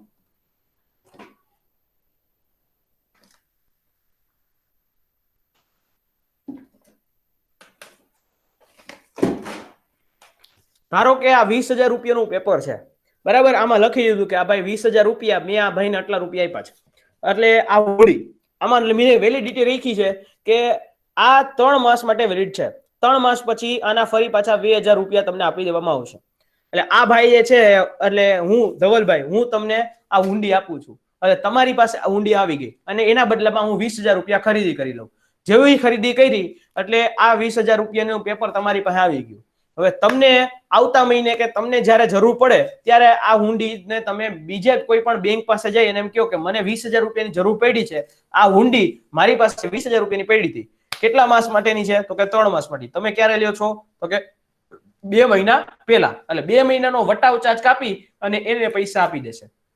પણ જો એ વ્યક્તિ એમ પણ કરી શકે 3 માસ પછી જાય તો એને ડાયરેક્ટલી 20,000 રૂપિયા જ આપી દેવામાં આવે. જેટલા રૂપિયાનું પેપર હોય એ જ ડાયરેક્ટલી એને આપી દેવામાં આવે. બરાબર? હવે સમજાણું આ વસ્તુ? હા સર. બરાબર, કાંઈ નથી, સમજો, કાંઈ છે નહીં. આ તો મેં વસ્તુ જે છે થોડી ઘુમાવી અને સમજાવી. હા, શું બોલો, કોઈ ક્વેશ્ચન? અવાજ નથી આવતો તમારો.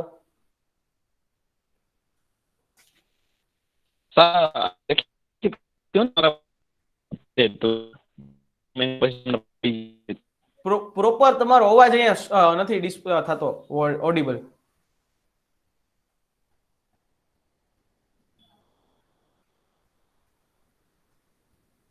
સર મે બી નેટવર્ક ઇશ્યુ હશે, એના લીધે પ્રોપર ક્લિયર. હા, નેટવર્ક ઇશ્યુ. એક કામ કરજો ભાઈ, તમે છે ને તમારો ક્વેશ્ચન મને મેસેજમાં લખી દો એવું હોય તો. જો સમજો, આ પેપર 20,000 રૂપિયાનું આ પેપર છે, હું તમને આપું, આ પેપર તમે બીજાને દેવો તો તમને 20,000 રૂપિયા આવશે. બરાબર, મેં તમને દઈ દીધું, 20,000 રૂપિયાની ખરીદી કરી લીધી. હવે તમારી પાસે 20,000 રૂપિયાનું પેપર પડ્યું, 6 એમાં વેલિડિટી છે. ધારો કે 2 મહિના કે 1 મહિના. 1 મહિના પછી તમે બેંક પાસે જાજો અને તમને આ વસ્તુ 20,000 રૂપિયાનું પેપર આપશો એટલે બેંક તમને 20,000 રૂપિયા આપી દેશે. આ વસ્તુ થઈ તમારી બિલ ઓફ એક્સચેન્જ, દેશીમાં દેશી એક્ઝામ્પલ. ક્લિયર? સર ટૂંકમાં એવી રીતના કહી શકાય કે તમે તમારા પૈસા છે એ બીજાને સાચવવા માટે આપો છો. હા, બરાબર. તમને કોઈ ટેન્શન નહીં કે જો ચોરી થઈ જાય, તમે ઘરમાં રાખો ને ચોરી થઈ જાય તો તમે ક્યાં ગોતવા જવાના, એના કરતા આને આ આપી દો. પેપરની ચોરી ન કરી શકે કોઈ. સમજી ગયા? હા સર. ઓલું પૈસા હોય તો બધાને દેખાય, આની નો ચોરી થાય. આ હુંડી, બિલ ઓફ એક્સચેન્જ, હું તમને આના બદલામાં આપું છું. સમજાણું? હું તમારી પાસેથી ખરીદી કરું છું, એના બદલામાં હું તમને આપું છું. આ 20,000 રૂપિયા હું આવું, ધારો કે તમે ઇલેક્ટ્રોનિક સ્ટોરના વેપારી હોય તો હું તમને આ 20,000 રૂપિયાની હુંડી પડી જ મારી પાસે, બિલ ઓફ એક્સચેન્જ પડ્યું, 20,000 રૂપિયાનું આ હુંડી આપીને તમને એમ કહીશ કે ભાઈ મને 20,000 રૂપિયાનું એસી આપી દો. એટલે તમે મને એસી આપી દેશો, હું તમને આ હુંડી આપી દઉં, અને ત્યાર પછી 1 મહિના પછી એમાં વેલિડિટી હોય, એટલા મહિના પછી જે વેપારી છે એ બેંકમાં જઈને આને આપી આવે, એટલે ઈ થઈ ગઈ તમારી હુંડી, બિલ ઓફ એક્સચેન્જ. સમજાણું? હા સર, સમજાઈ ગયું. ક્લિયર? હા, ક્લિયર તમામને?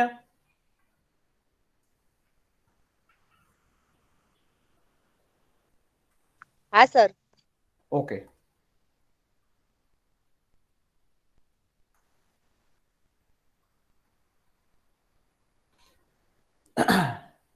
ડન ને બધાને? સર, હા, સર કોઈને હુંડી લેવી હોય તો એના આટલા પેલા જમા હોવા જોઈએ એવી કઈ લિમિટ ખરા? જમા તો હોવા જોઈએ ને તો જ હુંડી દઈ શકું તમને. એટલે સર તમે જેટલા હજાર જમા કરાવો એટલા હજારની તમારી હુંડી બની જાય. હા, જમા તો હોવા જ જોઈએ. મફત તો બેંક ધંધો ન કરે. ડન? સમજાણું તમને હુંડી હા એટલે સર. શું? હા. સર બીજો એક હા ક્વેશ્ચન હા સર. કે તમે આ જે હુંડી આપી છે, જાણે કે 20,000ની મેં હુંડી જમા કરાવી છે બેંકમાં, અને આપતકાલીન મને એ 1 મહિનાનો અથવા 3 મહિનાનો સમયગાળો મેં આપેલો છે કે આટલા ટાઈમ સુધી તમે સાચવી રાખો એમ, અને આપતકાલીન મને 15 દિવસમાં જરૂર પડી તો એમાંથી એનો અમુક ટકા ચાર્જ હોય છે. જો તમને ઇમરજન્સી જરૂરિયાત પડી તો વટાવ ચાર્જ તમારો કાપવામાં આવશે. હા, એટલે ચાર્જ કાપી એનો જે થતો હોય ઈ, અને પછી પાછી રિટર્ન આપી દે. હા, exactly right. Okay, got it. Done? હા સર.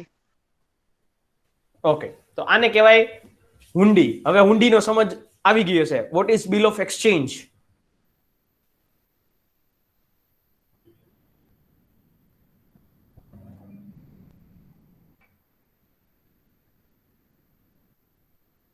ક્લિયર તમામને?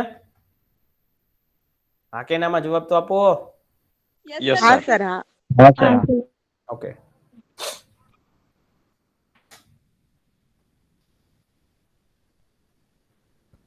Next, benchmark prime lending rate. હવે પ્રાઇમ લેન્ડિંગ રેટ એટલે કે પોતાના વિશ્વાસપત્ર. હવે નીરવ મોદી, મેહુલ ચોકસી એવા પ્રકારના જે કસ્ટમરો છે એના માટે આ બેન્ચમાર્ક પ્રાઇમ લેન્ડિંગ રેટ છે. બેંકના સૌથી મહત્વના વીવીઆઈપી છો પાછા વીવીઆઈપી છે, એના માટે ઓછા વ્યાજના દરે બેંકને લોન આપે એને કહેવાય બેન્ચમાર્ક પ્રાઇમ લેન્ડિંગ રેટ. અતિ મહત્વના ગ્રાહકો. આપણને કોઈ ભલે દેવા દરે લોન ન મળે. હા સર એટલા પ્રિય હોય અને જાણીતા હોય પછી ભલે લઈને ફરાર થઈ જાય મની. હા પછી ફરાર થઈ જાય. આપણને ન આ આપે, બધું એ લોકોને આપે, પછી એ છેતરીને જતા રહે. આપણે લોન લેવા જઈએ ને એટલે એમ કે આ કાગળ ઘટે છે, ઓલું કાગળ ઘટે છે, ઓલો પેપર્સ નથી, આવું વસ્તુ થાય. ચાલો હવે એટીએમ ના પ્રકાર. એટીએમ ના પ્રકાર આપણે જોઈ લઈએ. તમે બધા એટીએમ માં તો ગયા છો ને બધા? Yes sir. સર હા, એટીએમ માં પૈસા કાઢવા માટે તો ગયા જઈશો. હવે આ એટીએમ ના અંદર તમે ક્યારે ઓબ્ઝર્વ કર્યું કે આ એટીએમ કયા પ્રકારનું છે? તમે ખાલી પૈસા કાર્ડ નાખો, પિન એન્ટર કરો અને પૈસા લઈને આવતા રહ્યો, આટલી જ વસ્તુ કરો છો. પણ આ એટીએમ ના પણ પ્રકારો હોય. એટીએમ ના પ્રકારો ટોટલ 8 છે. બેંકનું પોતાનું એક એટીએમ હોય, બ્રાઉન લેબલ એટીએમ હોય, વ્હાઇટ લેબલ એટીએમ આવે, ગ્રીન લેબલ એટીએમ આવે, ઓરેન્જ લેબલ એટીએમ આવે, યલો લેબલ એટીએમ આવે અને પિંક લેબલ એટીએમ આવે અને મોબાઈલ એટીએમ આવે. આવા પ્રકારે બેંકોના જે એટીએમ્સ એના પ્રકારો હોય છે. તમામ ઉપર વાત કરું છું. કોને બ્રાઉન લેબલ કહેવાય, કોને વ્હાઇટ લેબલ કહેવાય. એટલે ઘણા બધા મિત્રોને કદાચ કંઈક બીજું લેબલ ઉપરથી યાદ આવતું હશે. ચાલો સૌથી પહેલા બેંકોનું પોતાનું એટીએમ કોને કહેવાય? જે એટીએમ ઉપર આવી રીતે બેંકોનો પોતાનો લોગો હોય. ધારો કે એસબીઆઈ હોય તો અહીંયા એસબીઆઈ કરીને પોતાનો લોગો હોય. બેંકોના એટીએમ ઉપર જેવી રીતે અહીંયા છે ને બેંક ઓફ અમેરિકા, એવી રીતે બેંકોનો પોતાનો એની ઉપર લોગો હોય. એ બેંકોનું પોતાનું પર્સનલ એટીએમ, એને બેંકોનું એટીએમ કહેવાય. ત્યાર પછી બ્રાઉન લેબલ એટીએમ. હવે આ જે એટીએમ હોય કોઈ થર્ડ પાર્ટી દ્વારા સંચાલિત હોય, મેન્ટેનન્સ કોઈ એનું થર્ડ પાર્ટી દ્વારા હોય અને તેમ છતાં એટીએમ ઉપર બેંકો પોતાનો લોગો છે લગાવી શકતી હોય. બેંકોનું પોતાનો લોગો હોય એટીએમ ઉપર, પણ એનું મેન્ટેનન્સ છે એ કોઈ બીજી પાર્ટી કરતી હોય. ફોર એક્ઝામ્પલ વાત કરું તો બેંકોનો લોગો પોતાની ઉપર હોય, મેન્ટેનન્સ ને બધું જવાબદારી પેલું સીએમએસ ને એવી અલગ અલગ કંપનીઓ ઉપર હોય છે. તો એને બ્રાઉન લેબલ એટીએમ કહેવાય. શું? તો કે બ્રાઉન લેબલ એટીએમ કહેવામાં આવે. વ્હાઇટ લેબલ એટીએમ એટલે શું? તો કે વ્હાઇટ લેબલ એટીએમ્સ એટલે કે જે એનબીએફસી કંપનીઓ છે એના જે છે એટીએમ હોય કે જેમાં બેંકોનો કોઈ લોગો હોતો નથી, કોઈ બેંકનો લોગો ન હોય. કેનો હોય? એનબીએફસી નો હોય, નોન બેન્કિંગ ફિનાન્શિયલ કંપનીઝ, એનો એટીએમ હશે. સમજાણું? એનબીએફસી ની માલિકીનું એક એટીએમ હોય, એને વ્હાઇટ લેબલ એટીએમ કહેવાય.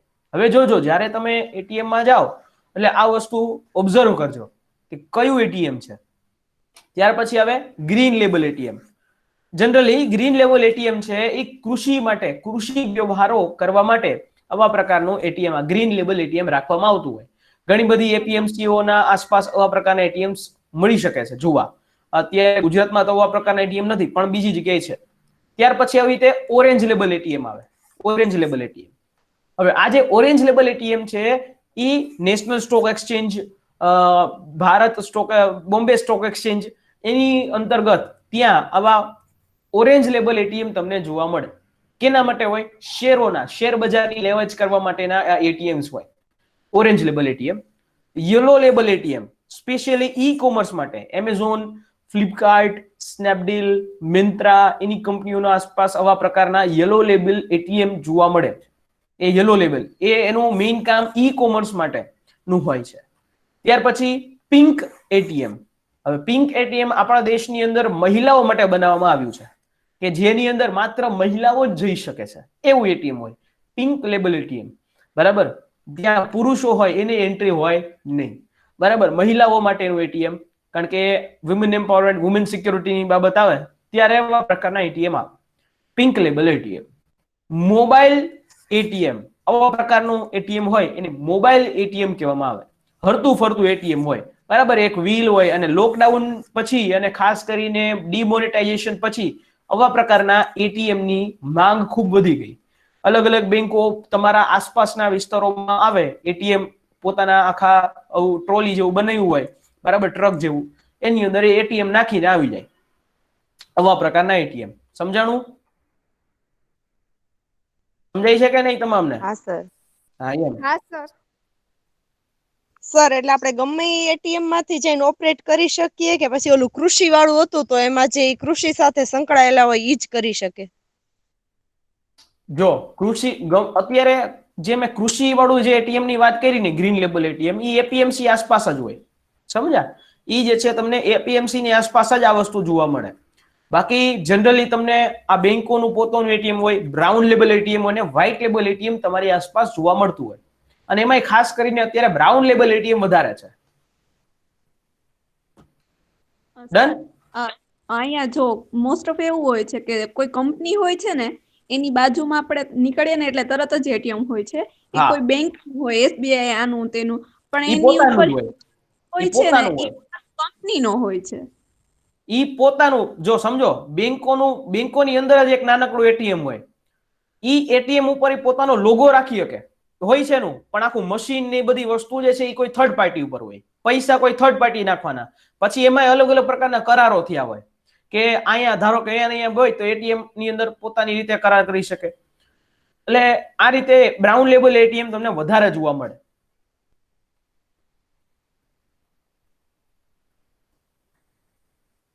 ડન? Okay sir. હા સર. ડન, ચાલો, વેરી ગુડ. તો આવા પ્રકારના એટીએમ હોય, મોબાઈલ એટીએમ. ક્લિયર અહીંયા સુધી તમામને? Yes sir. હા સર. Yes sir. ડન. આજનો લેક્ચર ની અંદર આપણે અહીંયા તો સુધી આપણે- રાખીએ. હા, સર આપણે રૂપિયા તો ગમે એ બેંકમાં એટીએમ માંથી ઉપાડી શકીએ ને? સોરી, એક પીક ને મૂકતા શું? રૂપિયા તો ગમે એ બેંક આપણે એટીએમ માંથી ઉપાડી શકીએ ને? હા, અત્યારે તો તમે ગમે તે બેંકના એટીએમ માંથી પૈસા તમે ઉપાડી શકો છો, પણ એની લિમિટ છે. 5 તો ટ્રાન્ઝેક્શન. સર હું આ 8 એટીએમ ની વાત કરું છું. 8 માંથી ગમે તેમાં ઉપાડી શકીએ ને કોઈ પણ વ્યક્તિ? નહીં. આજે પિંક લેબલ એટીએમ માં તમારે પુરુષો ન જઈ શકે, બરાબર? એમાં કોઈ પણ બેંક નું કાર્ડ હાલે, પણ પુરુષો ન જઈ શકે. ઓરેન્જ લેબલ એટીએમ એ શેર બજાર પાસે જ હોય. યલો લેબલ એટીએમ એ સ્પેશિયલી ઈ કોમર્સિંગ એક્ટિવિટી કરવા માટે જ હોય. ગ્રીન લેબલ એટીએમ માંથી પૈસા ઉપાડી શકો, પણ ખેડૂતોના વ્યવહાર વધારે થાય. Okay sir. Clear? Yes sir. સમજાણું કે નહીં તમામને? હા સર. હા સર. ઓકે. હા sir. Yes sir. Most of આપણે જે લોકો જનરલી યુઝ કરીએ છીએ ઈ બે ટાઈપના જ હોય છે ને, કે બ્રાઉન લેબલનું ને વ્હાઇટ લેબલનું, એવા જ હોય છે બે. બ્રાઉન લેબલ અને બેંકોનું પોતાનું એટીએમ, આ 3 પ્રકાર હોય ઈ જ મોસ્ટ જનરલ ઓફ યુઝ આપણે માટે. યુઝ કરીએ છીએ ને. હા, 3 પ્રકાર છે આ. ડન? અહીંયા સુધી કોઈને કઈ ક્વેશ્ચન? સર આ પિંક એટીએમ તો બંધન બેંક જ લોન્ચ કર્યું ને લગભગ? સોરી? આ પિંક એટીએમ છે હા, એ તો બંધન બેંકે જ ટૂંકમાં લોન્ચ કર્યું ને એની મહિલા ટૂંકમાં હા, માટે. બંધન બેંકનું છે.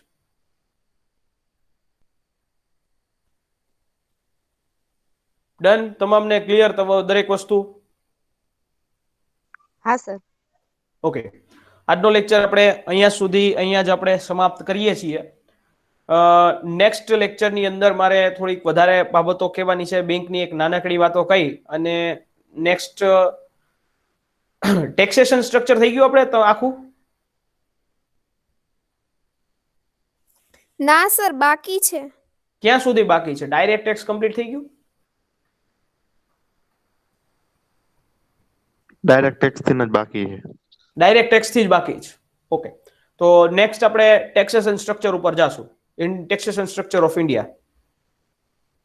સર આની પીડીએફ કાલના લેક્ચર ને આજના લેક્ચર ની બેની બોಯ್સ ના ગ્રુપમાં મૂકજો ને સર. હા, સર બે અમારા ગ્રુપમાં ગ્રુપમાં બે નથી. અલગ અલગ ગ્રુપ છે. બે ની અંદર હું મૂકી દઈશ. સર ચાલો. ગર્લ્સમાંય મૂકજો. હા, બે ગ્રુપની અંદર. હા, ક્લિયર? ડન. કોઈને કઈ ક્વેશ્ચન નથી ને?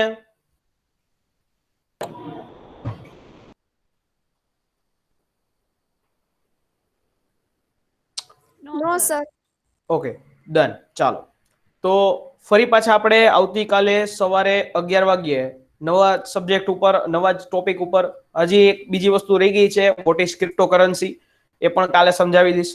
ક્રિપ્ટોકરન્સી કોને કહેવામાં આવે, લેટર ઓફ ઇન્ટેન્ટ અને લેટર ઓફ ક્રેડિટ એટલે શું, LOU ઉપર પ્રતિબંધ અત્યારે આવી ગયો છે, એની ઉપર વાત કરી દઈશ. અને non Indian bad bank sir, હે બેડ બેંક છે કે બાકી રહી ગયું છે. હા, લેટર ઓફ ઇન્ટેન્ટ ને લેટર ઓફ ક્રેડિટ પ્લસ મારે NRIs છે ઈ કયા પ્રકારના ખાતાઓ રાખી શકે ઇન્ડિયાની અંદર એ પણ વાત કરવી છે.